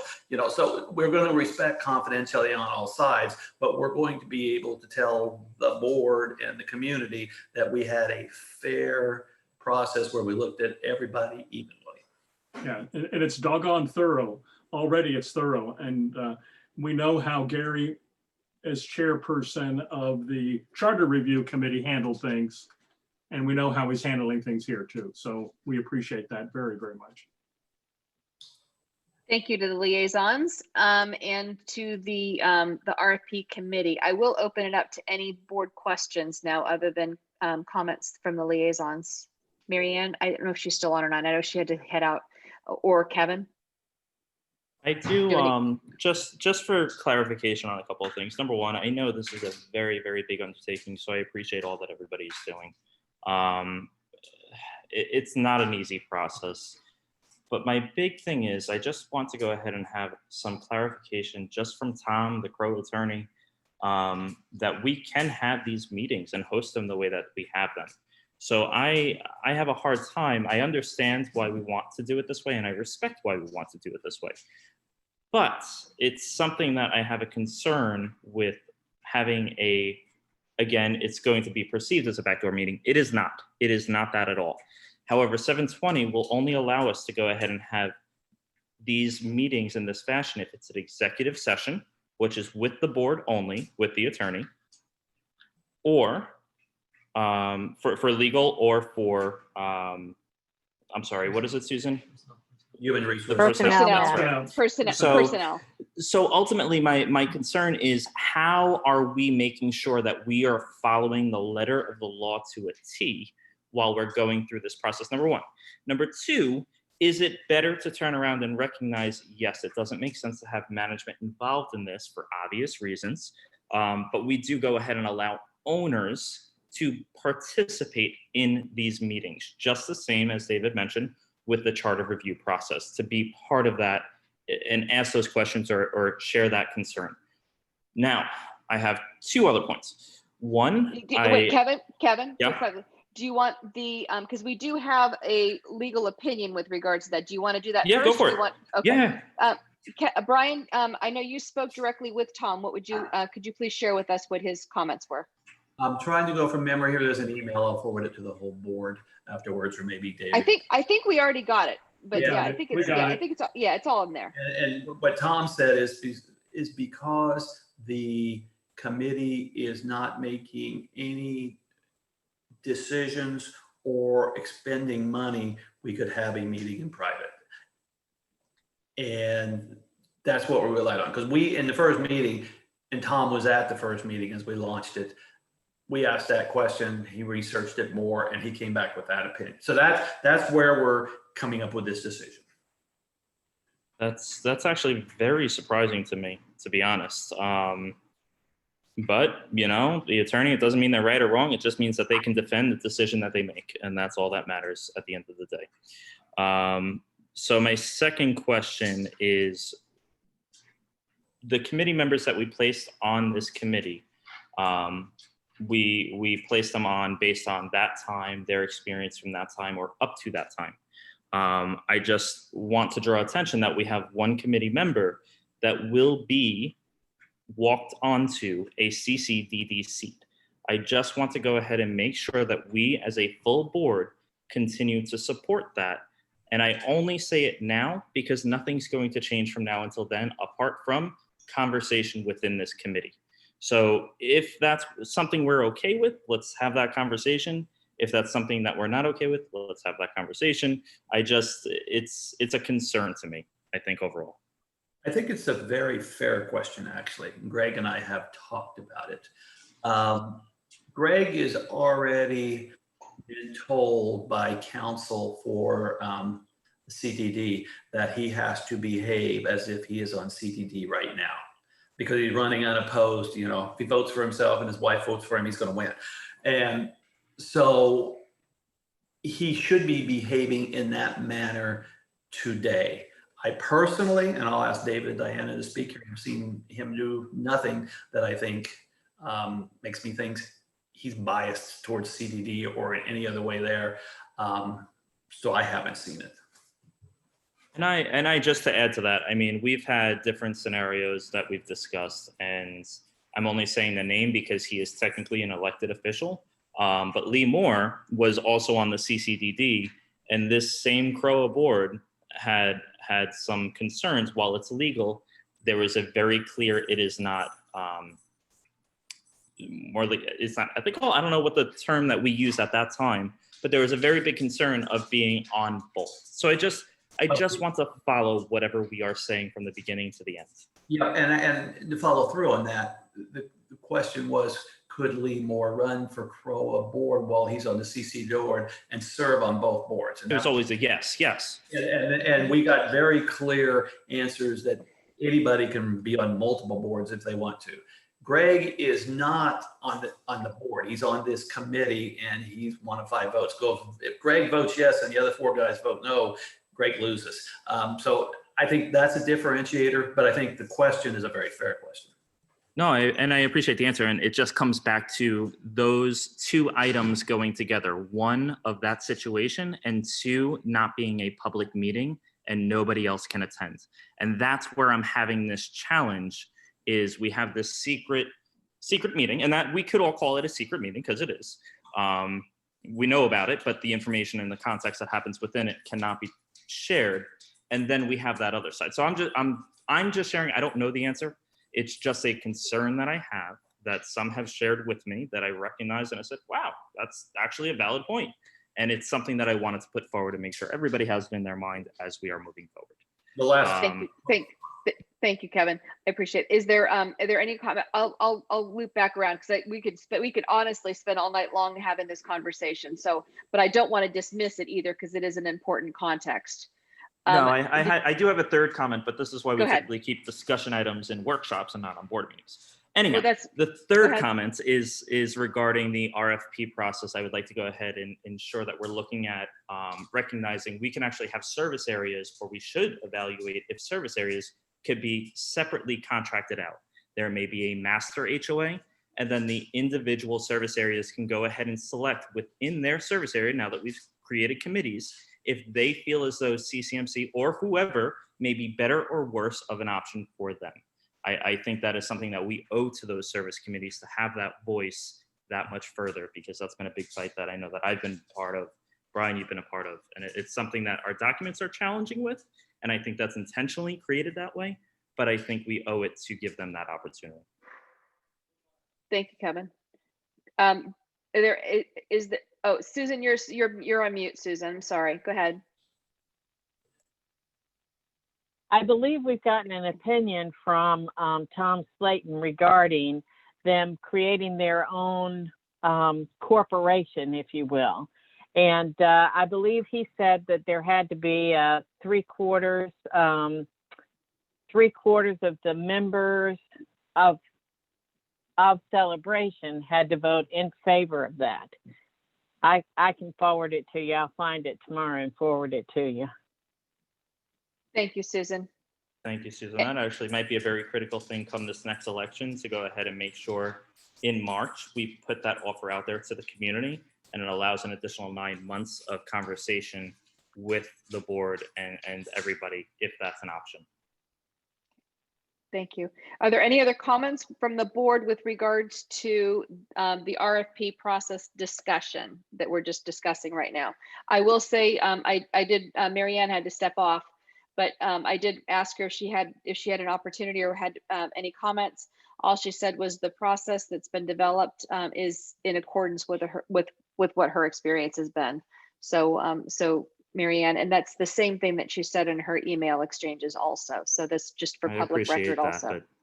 But I don't think we should speak for others when they're not in the meeting. I'm repeating exactly what she just texted me for public record, and it's consistent with what— I respect it, but I just don't think we should do it if the meeting is still going and they were on the meeting. If it's consistent with what emails are, I feel that I'm okay saying that. I respect your opinion. Was a text message sent to her asking her for an opinion? It was a very random thing. Yeah, that's no, I just I think put on questionable. here. That's all. She said, "I'm trying to stay on for the vote. No vote for this. Did you want to make a comment? No, the process has been developed in accordance with my experience. Me, great. I'll repeat this at the meeting record. Okay, if I'm not needed, I do need to step off. Thanks." Any other comments from the board? I have a comment. Go ahead. What I need to say is, I talked about November 18th approval and all these other things.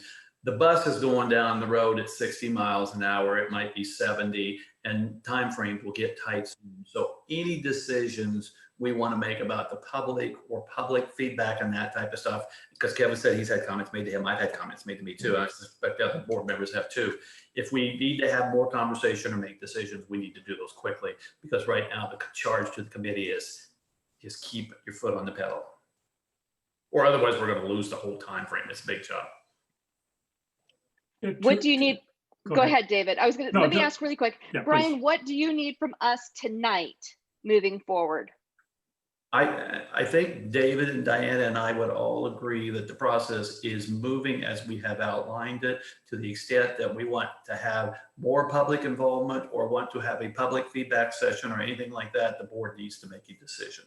Do we need to, because I think as of right now, what we have decided, at least via email, was that we were going to have an RFP conversation in November. I think one of our November meetings was going to be something of that nature. Is that accurate or not? I don't remember if that's accurate or not, but if it is accurate, okay, we're really going to have the conversation, I'd be happy with that. David, Diana, are you good with that? I'm happy with have a conversation like at a workshop in November. Is that what? Is that, Correct. Yeah, Yes. that's yeah. So to I me, keep this on schedule. Okay, thank you. Go ahead. you know, just two things. We've been talking about this for a year. Brian put pen to paper after some discussions back in May or June. We voted on that in August, knowing that the end of the line is December of 2021. I mean, you just can't do an RFP and have it happen all within a month. That doesn't happen. So that's why the train, you know, you got to get it going. And so it is going, and we have a reasonable timeline. The other thing is what we did decide already, and if now we're talking about changing that, we did decide that the community input would be through the committees because there are resident membership and presence there. If we want to expand that for a broader meeting, then that would be an adjustment to what we already voted on in August. So maybe that's the discussion in November is, do we want more than what we already agreed to? Brian, Diana? Yeah, I do believe that's what we decided, was that the committees were going to give us the feedback. So as soon as we have that determined, we need to get an action plan in place if we are going to seek further comments from residents in a different forums than the committees. And I agree. We're not changing what we're doing right now. We've got a process that's moving fast. If we need to implement community input in a different way, we will make it happen. We just need to, as a board, to decide if we want that to happen and how. So that may be a November discussion item. November workshop. Is that what we're saying? Is that where you were, Vanessa? That's where I was at, unless there's another way you want to do it. No, let's have that discussion then. Right. And let me say that Brian? from the perspective of timing, November is perfectly fine, because really what we're doing now is coming up with a request for qualifications and a list of companies, and that wouldn't change no matter what the public said. I mean, unless you were going to go down a total self-management thing or something like that, totally different. But if you're continuing down this process, the intricate detailed stuff will be happening when we go through the RFP process, which is going to be happening in the first half of next year. Yeah. Thank you. So any more conversation with regards to the contract process? Kevin, I think you're the only other board member on. No, I had the discussion because the topic in the agenda was discussion, and we're pushing the discussion for a future time, so that's okay. Okay, we're good with that. All right. Are we ready to move on to the next agenda item, or did you have anything else, liaisons, with regards to the RFP? Great, thank you. Discussion of the capital improvement priorities as adopted by the CROA board on August 26th, 2020. Brian, again, you had sent out some information on that one to the board, and the board has kind of chimed in by email. So this is our public conversation on it. Brian, you want to start off? You're on mute. There you go. We're going to discuss it on Friday. Steve made his earlier comments. What we're really, I have drafted something which will be in the package for Friday for public can see, which is a complete rethink of the civic corridor. Really starting to challenge, public access, make it more free, use the third field for something else entirely, just rethink the whole thing and have a board conversation. I still very much support, we do nothing till June 30. We all know COVID is doing its thing again. We wanted to be conservative. I think that's the right answer. And what we're doing is a bunch of homework. So we're going to have an outside the box conversation on Friday. And then what I would appreciate right now for the community is that maybe Neil and Michael could give a update on where they're at with the engineering piece of the puzzle too, because that's the other critical thing. So the vision and then the engineering thing about drainage and what we're learning from that. So Neil or Mike? I'll jump in first. So albeit I didn't think we were going to have any issues getting this budget passed, now that it has been approved, that really does kind of open up our ability to start recruiting our existing committees that we're going to be asking to help support us with the document that Brian's referencing. So I know we could have started before, but I didn't want to have our volunteers go down one path and then get pulled back if there was going to be any sort of, I don't know, significant budget issue, which there wasn't. So it's good. So we plan on bringing in as many of our committees that currently exist. Again, fresh eyes, different perspectives. Sometimes management, we get our blinders on. So Mike, if you're still on, can you, I know you've received one quote with respect to the sports complex. Can you go into a little bit more detail?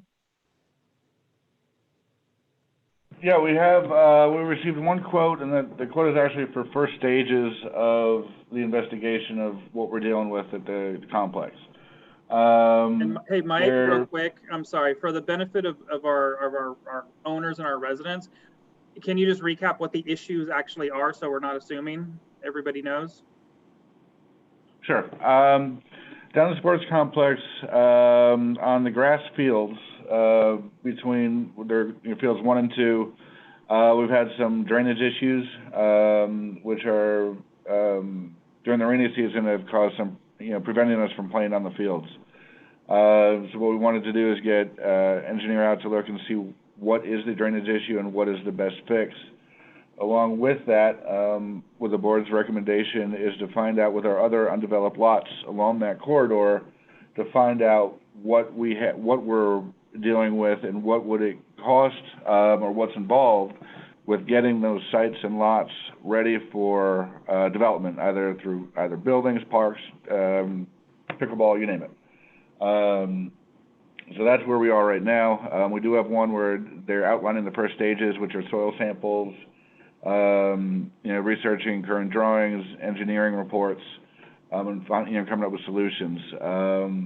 We have other engineers waiting, and we're waiting for that step from them. Does that make sense? First,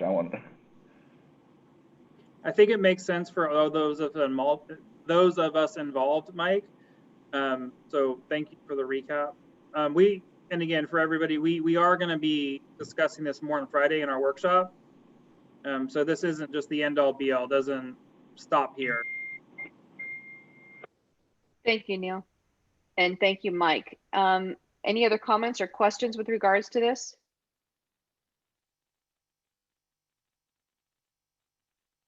Can you hear me? Yes. Yes. Oh, okay. All of a sudden, everything went. There was a hum in the back, and all of a sudden the hum stopped. I'm like, uh-oh, was that me? Sorry about that. Any other comments from the board with regards to this? Again, we are discussing it on Friday, but I wanted to open it up to the board with regards to the topic. And Brian sent some out of the box thinking, or some lots of different thoughts. I don't know, maybe 3 weeks ago. That's part of the package. I was like, that's already on our package for Friday. Already posted, and everything's in there on Friday. So anybody that's on the call now that would like to look at it and get a step ahead, it's already posted for our workshop on Friday. Yeah. Any other comments? Go ahead. I'll throw one more thing out again, just because we assume because we're in the loop every day.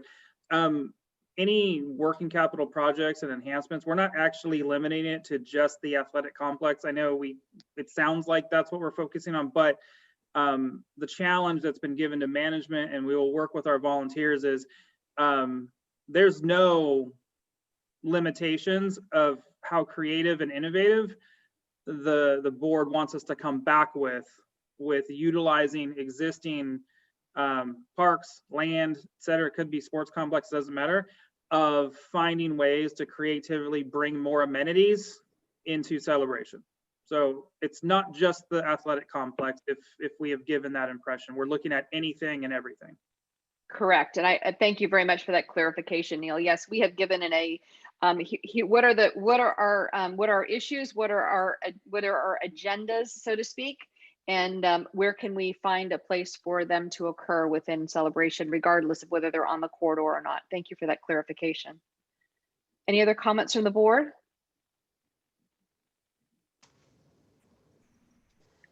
No? Are we good to move on? Yes. Okay, perfect. Then we'll go ahead and move on to a motion to ratify the Artisan Park budget for 2021 as approved by the Artisan Park Service Area Committee on October 1st, 2020. Do we have a motion to ratify? Prior to doing so, could I have some clarification on the individuals that were sitting on that board at that time? Because the board knows that there's some concerns and questions of things that were happening in Artisan, and concerns, as I understand, still remain. So I just want to be clear that that's been straightened out and the individuals that approved that at that date are all in the clear and all homeowners. Thank you, Kevin. I appreciate your bringing that up. Just, I was actually on the call. So all of the things that are on our agenda for approval, the board members who were actually voted in at the time are the ones that voted on the appropriate items.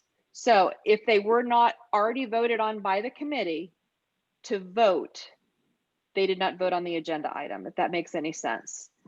So as of October 1st, yes, Artisan Park Service Area Committee, that's what was mentioned. Who was on there that date? Okay. The same individuals?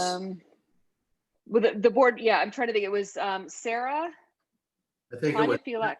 yeah, I think Sarah, Tanya, Ken, and who's the chairperson? That's what I'm going to Matt. I think there were 4 people at that time, and then Jim Hyman was added later. After everything was passed is when, and I think he voted on a couple of things, but I don't recall when, but I know he was voted in, but the items that were voted in were just the people that were actually on, if that makes any sense. And just to further clarify, since I think Kevin did bring a concern up, there was some conversation. We have verified with our CROA attorney, and there was an attorney on, Charlie Eldridge was actually on the Artisan Park call, the Zoom call on October 1st, and verified that indeed everything that was done was consistent with attorney approval or permission, and consistent with what they had previously talked about. So there was another name, I think a fifth name, Greg.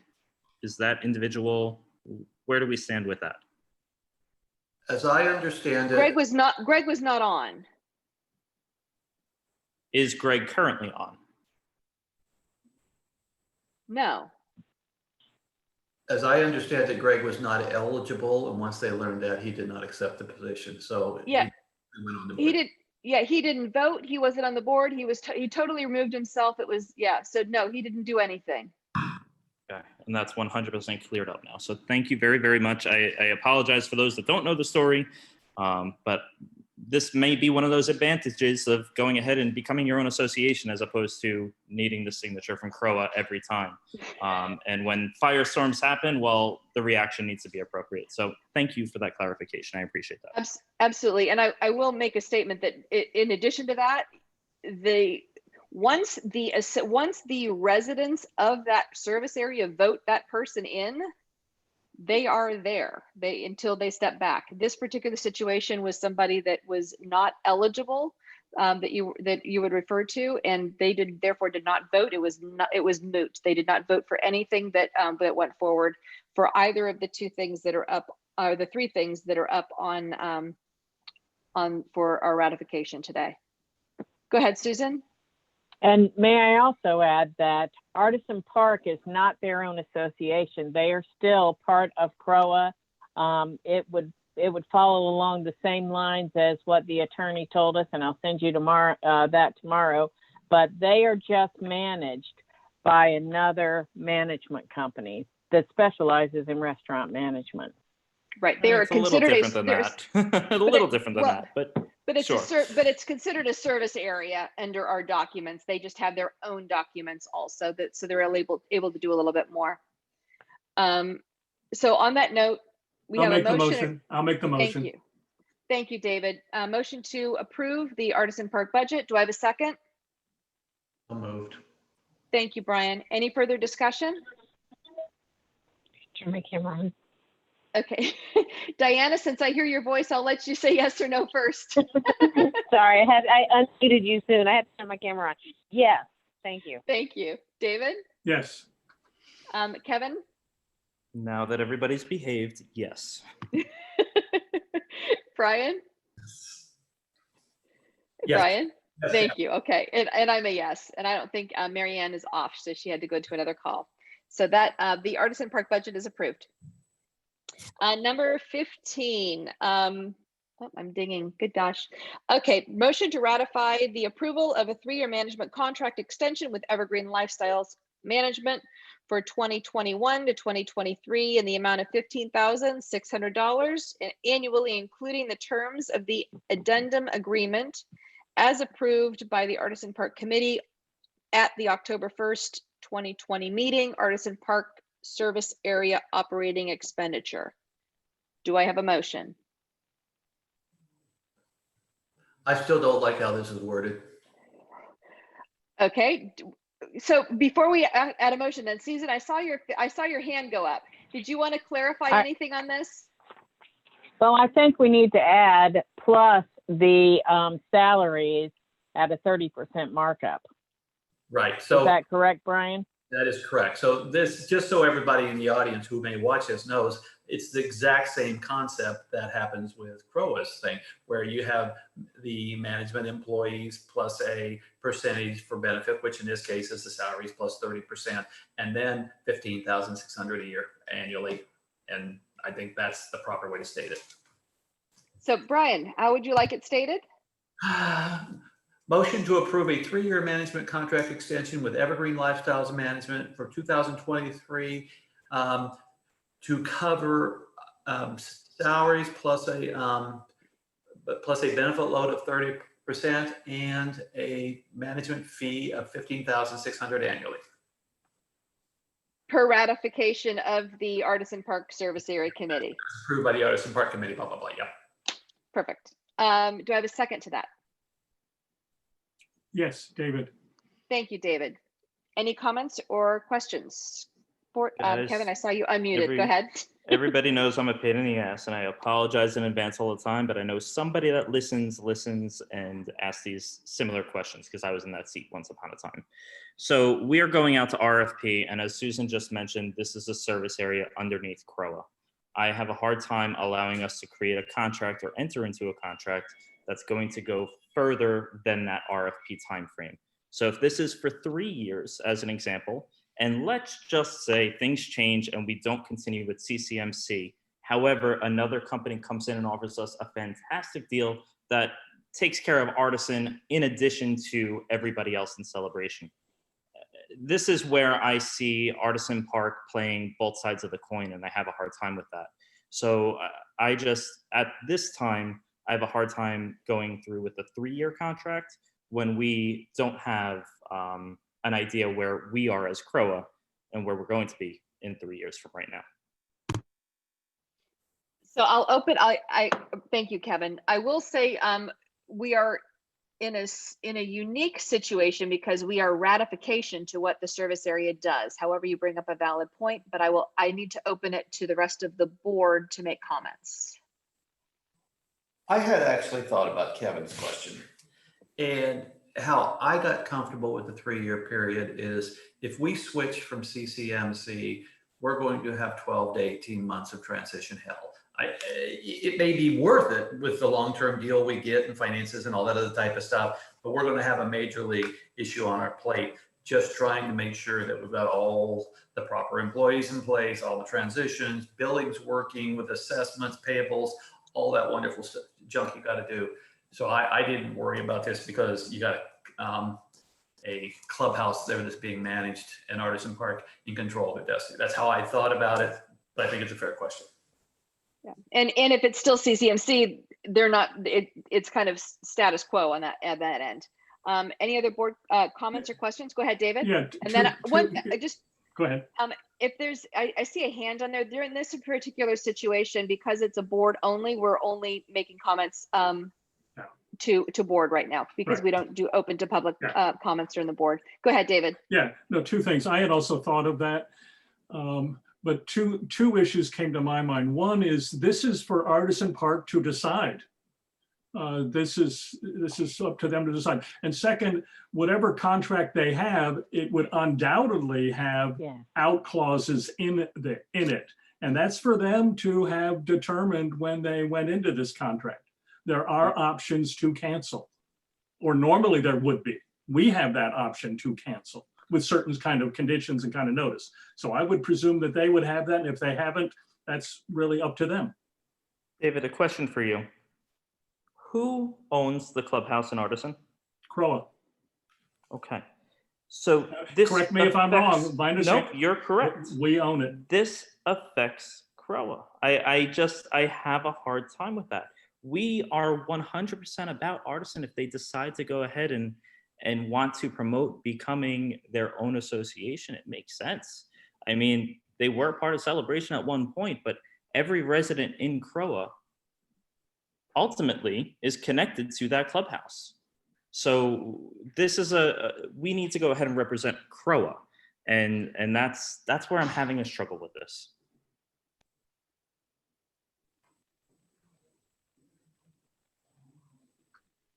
Board comments? I agree with what David said, that it's really Artisan Park's prerogative to make this contract. It will just roll over to whoever the new management company is, if we have a new management company, or it stays with CCMC. I agree that the building does belong to CROA and the Artisan Park, but that's not the way the documents are written. The documents have set it up as a separate sub HOA. So until we change that in the official documents, this is the way we manage it. I think I'll make my side comment on this. There's a different process on this because Artisan Park truly is, as much as it's a service area, it's its own entity. That is how their documents are written. They vote for their own members. They have a whole process. Your way, if you don't agree with what's happening within the committee, is when the elections are up, is to not vote for them. I mean, that's the same thing with our board. You have the same process within Artisan Park as you do here. The difference between, because we fought for them for that. Well, no. Just let me backtrack for a minute, though. Let me finish my statement before you interrupt, please. We are the only people. Our CROA board ratifies. We ratify contracts that are written by Artisan Park. Other service areas, the contracts are actually done through CROA. There are no other service areas that actually negotiate their own contracts. We do it on the behalf of the service areas. So there's a little bit of a difference as far as that. Their documents are unique so they can be more independent. That's my feeling on it. So I'll open this up now to whoever. Go ahead, Kevin, you were going to say something, and then Brian, I see your hand. Oh, it's nothing like the rest of the committees. So I just wanted to just clarify that. And we need to go ahead and recognize that and communicate that throughout this community. Artisan is 100% permitted to go ahead and create their own association if they choose to do so. But they were set up this way by St. Joe, which had the employees from Disney to go ahead and build it there and so on and so forth. It wasn't selling, they created this different change.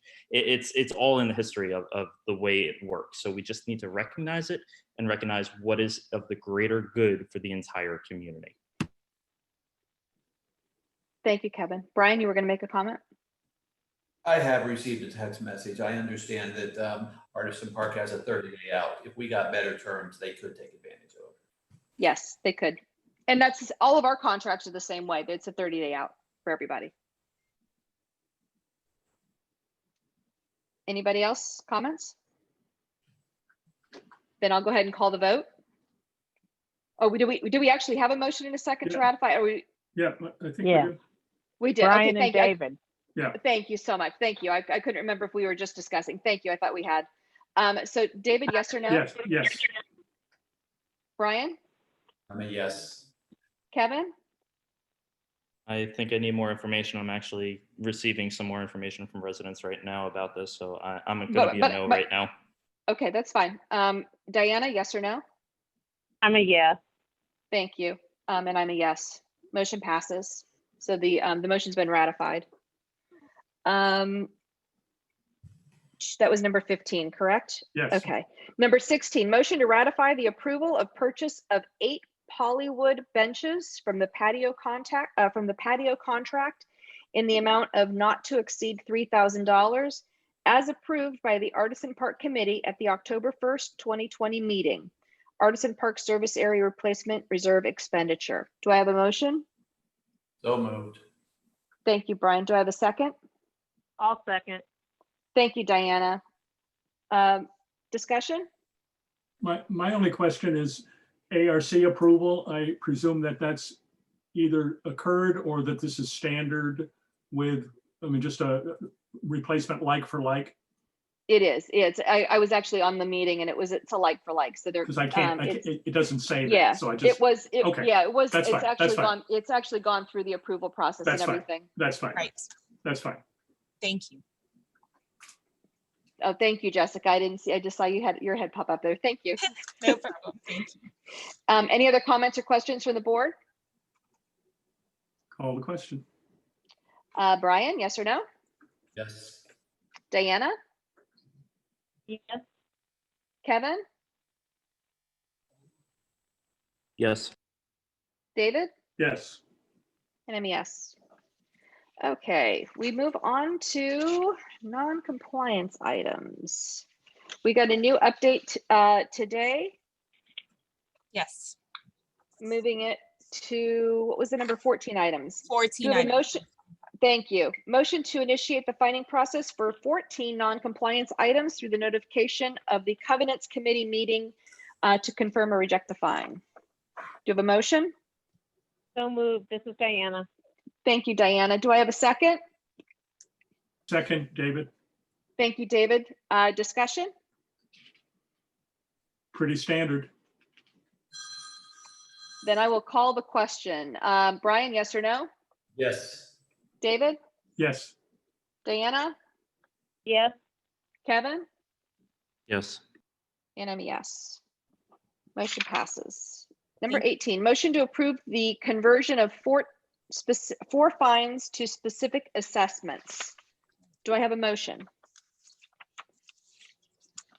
So moved. Thank you, Brian. Do I have a, I'll second. Thank you. This is Diana. Sorry, Thank I you, just want to Diana. make a note, actually. It's 3 properties instead of the initially proposed 4. One of them has Which- appealed since this went out. which number do we remove? 214 Jessica? Longview, please. Okay, item number 2. Thank Yes. you. So motion to approve number 1, 3, and 4 then. In the future, don't give addresses out over the Zoom. Yeah. I was Thank you. Go. Good point. Thank you. I was trying to just re-loop on that one. We're all good. Thank you. No problem. So we had a motion and a second for that, correct? Yes. Any discussion? The appeal was received in the legal timeframe? The appeal was received after the fact. After, within the legal timeframe or after the legal timeframe? It was after 50 days of fining, which is when the fines accrue over a 50-day period. So it did happen after those fines had accumulated. But still, I mean, we always accept appeals whenever homeowners are willing to correct the items and appeal the fines. Yeah, in this instance, the homeowners completed the action, the items that they were fined for. So they submitted an appeal. So it's completed within the time frame is what you're saying? Yes. Okay. Thank you. Any other comments, questions? I'm lost on that. Are we saying that we're not putting the fine in because it was fixed? Wouldn't you have the fine and then they're appealing the amount of the fine? Yeah. So what happens is that the Covenants Committee confirmed the fine, and then of course there's 50 days of $100 for each item that accumulates for the statutes. And then at that time, we have the whole amount and we send a letter saying that this is going to be converted. If you want to appeal, please come submit your appeal. So during the time that this went in the action item and tonight, they submitted an appeal. So I feel like I've gone down this path and I don't know, it just doesn't sound right. Owners have another chance when we send the notice out to come and appeal. Because for whatever reason, over time, there's so many times when people say, oh, we didn't get the letters. Of course, you know, sometimes it's true, sometimes it's not. But in this case, you know, the letters that we send out for the notice of the S9 says, if you want to appeal, you must contact us. And so And they did. Owners did come forward and they submitted an appeal. So this is consistent with what we've been doing in the past. Yes. Okay. Any other comments or questions from the board? Then I'll call the vote. David? Yes. Brian? Yes. Diana? Yes. Kevin? I'm a yes, and I presume this is going to be on an upcoming appeal. Yes. At some point, we have a pretty big list. And this one probably is priority if we're removing it from here. So just to be clear, this is the same as when, you know, we bring someone to you and they have $500 in fines or $5,000. It's the same thing. It's just they submitted theirs, you know, before it got to this point. Thank you, Susanna. And I'm a yes. This motion passes. And is that, we have one more? Where are we at now? Sorry, guys. Do we have one more? Is that it? That's the intent. One more. Oh, you go. Intent to lien letters. 4 more. Thank you. Okay. 4 more. Yeah, 4 more. There we go. I was like, where did it go? Okay. Motion to approve the conversion of 4 fines. We just did that one. Where's the other agenda item? Sorry. Ah, there it is. Sorry about that. I was looking Number at 19. I missed my 3rd page. That's why I was flipping frantically for my 3rd page of my agenda. That's bad when you're going to 3 pages. Motion to approve 2 CROA intent to lien letters for delinquent owners delinquent more than 1 assessment. So moved. Thank you, Brian. Do I have a second? Second. Thank you, Kevin. Discussion? Then I'll call the vote. Brian? Yes. Kevin? Yes. David? Yes. Diana? Yes. And I'm a yes. Number 20, motion to approve 2 service area intent to lien letters to owners delinquent more than 1 assessment. Do I have a motion? So moved. Thank you, Brian. Second, David. Thank you, David. Discussion? Call the vote. Brian? Yes. Yes. David? Yes. Diana? Yes. Kevin? Yes. Motion passes. I'm a yes. Number 21, motion to approve 8 interest and late fee waiver requests totaling $297.94 as requested by the owner.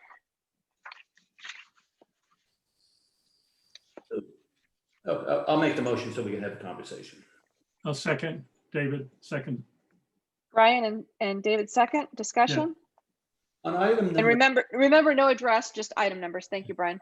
on item number 2, owner pays late frequency and had asked for before. I thought we had rules that you could only go to the well so many times. That's my question. It's twice in 5 years. There's no written rule, but that has been, since I've been here, that has been what the CROA board has followed. Does number 2, is this twice or more than twice, or do we know the answer to that? I know you've got it up, Laura. Can you speak? You're on mute. No, it says 0. Okay, so this owner has not had fees removed previously. It's just that they have paid late frequently. They did request a payment plan in the 3rd quarter of last year, and it was approved, but then they paid the full amount before the payment plan. Okay. So they've never requested requested this before. Okay. So that's why, even though they're late before. The payment plan, was that within the previous 5 years? That was last year, but they paid in full before they even started on the payment plan. So typically a payment plan already had late fees on it and they were removed because we created a payment plan to assist them, correct? No, the fees are included in a payment plan. Interesting. Huh. Okay. The only way fees are ever removed is if they are approved by the board at a meeting. Yeah, I'm looking at 4 intent to liens in 5 years and 22 number of late fees in 5 years. But if that fits the common rule, I mean, I guess that's the rule and that's the guideline. I mean, Well, probably cheaper options, but sure. It's a little interesting to me because you go to our next agenda item and that's asking for a waiver of late fees and interest, which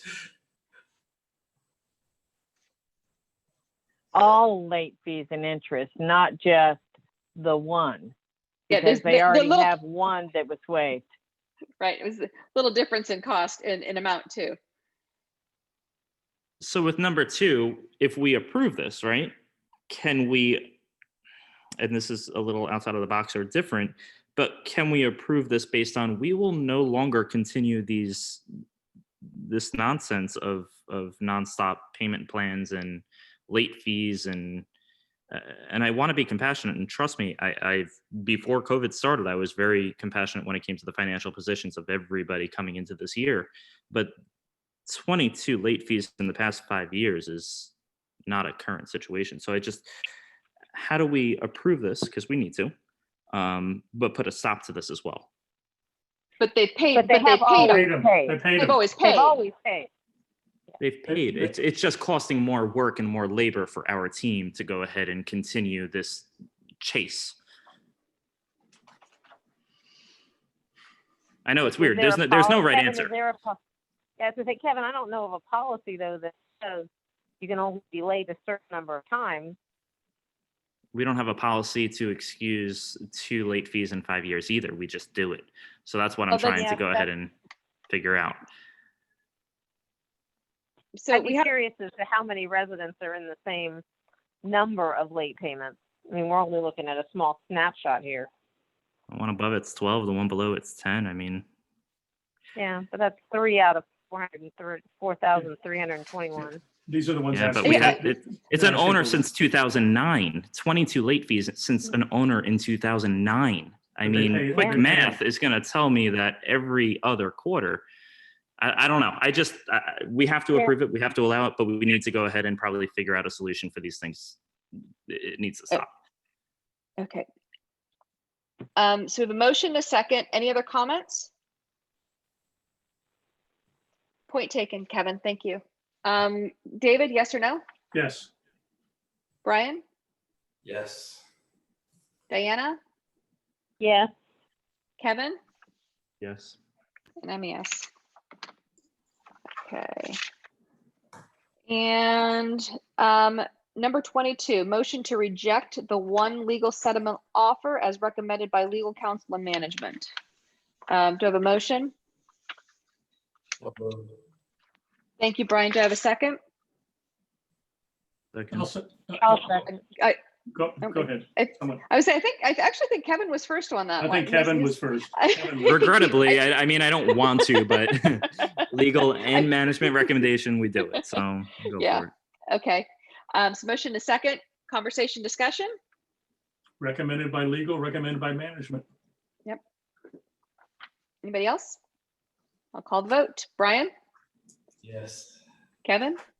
Yes. Diana? Yes. David? Yes. And I'm a yes. So that's our agenda items. Any board comments? Just one comment. Susan, Stand Yes, and be sir. stand and be recognized. No, no, no, no, no, no, no, no, no, no, I have no, on my shorts. no, I'm no, no. business on the top, party on the bottom. No, thank you. Just thank you for all thank you for your years of service. Thank you for your constant you. smile, your dedication, your commitment, your people orientation. Thank you. I know we'll see you again, and Yes, just you will. thank you for everything. Yes, thank you. It's been my pleasure. I've learned so much from everyone, especially Brian. He's taught me a lot about looking at financials for associations, a different way of looking at them. And all of you have brought knowledge to me, and I'm a better manager as a result of working with you for the last 5 years. And even Neil for the last 4 months. I'm a better manager as a result of working with him. Thank you. Thank you.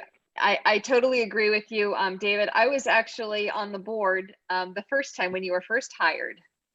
And it's wonderful to have seen the smile on your face from day one when you started and when I was here, and the smile's still there through the good, the bad, and the highs and the lows.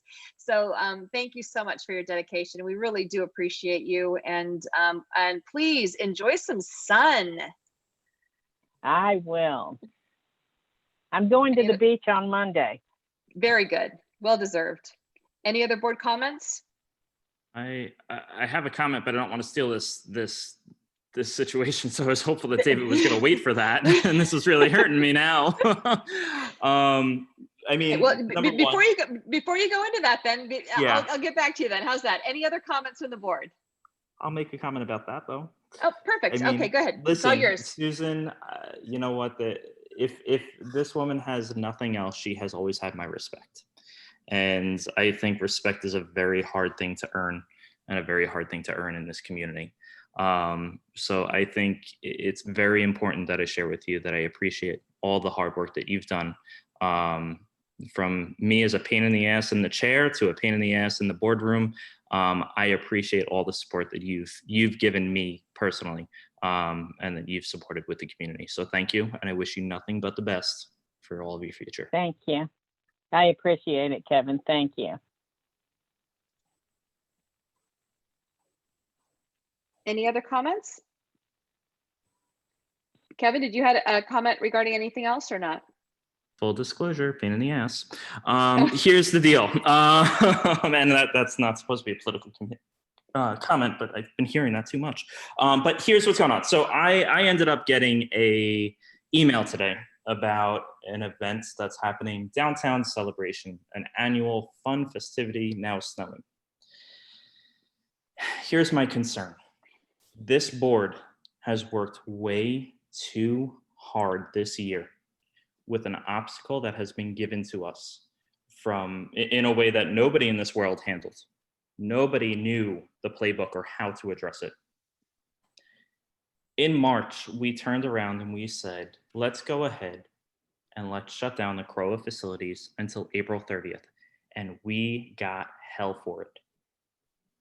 We went ahead, we were saying, all right, April 15th, let's go ahead, reevaluate. We said April 30th, I pushed hard for that, and I said, we can always backtrack. We'll get more understanding. This board worked tirelessly to go ahead and figure out a plan to allow the community to function, to give the residents and the ownership what they want to have, what they need to have in a safe manner, in the way that we have the ability to control. I have to say, I am beside myself when I see that Lexington today has turned around and mentioned that they will be doing now snowing in a community that doesn't restrict the visitors, that cannot, and we know from the farmers market, 100% compliance with masks. It's not possible. And we understand that. We knew a little bit of that going into it, for one event, 1 day a week, for 3 or 4 hours a week. Now we're looking at a nightly event that's going to bring crowds into our community. And I'm gonna guess, and I'm gonna say, knowing Lexington, because I may have dealt with them once or twice before, that they're going to turn around and tell you what they're going to do. And they're going to give you a plan. And they're going to tell you the date that they're going to go ahead and execute things. And, you know, they did a great job last year with parking after years of fighting with that to go ahead and make that happen. But we also have buildings that they've said were going to be repaired in 2015. And now they go ahead, and I learned that they've gone ahead and arranged this event without CROA approval for that street, Market Street. We've worked very hard to go ahead and create events that are safe for our community. We are not a theme park. In fact, the president of CJC and the CROA board is a Disney executive who has turned around and continued to furlough and terminate employment because they cannot possibly do large gatherings safely in their paid admission location. And they're going to allow it to happen here. I believe that this board needs to truly review this entirely and come together the same way that we did with Halloween to go ahead and push for the county to help us and push for the CDD to help us and to push for the entities in this community to help us to prevent crowds and groups, and do the same thing with Lexington and do the same thing with CROA. I don't expect answers today, but I am beyond frustrated with the situation. And this board represents the residents in this community as we have and as we will continue to do. And we need to recognize that and find our proper path moving forward with this show that they're going to attempt. So those are my 2 cents. I appreciate it. Susan, you are fantastic, and I will leave that on a positive note. And again, there's nothing but the best for you. Thank you. Thank you. Thank you. Thanks, Kevin. Any other board comments? Then I will see if anybody has a motion to adjourn. No, we want to keep looking at Susan and her smile. I was like, I'm like, if anybody has more comments, go for it. So moved. I'll be here on Friday. Yay. I'll second Brian's move. Thank you. Motion. Thank you all for joining us. We appreciate it. And we hope you have a great rest of the evening, and we'll see you on Friday. Meeting adjourned. Thank you all. Thank you. Night. Thank you.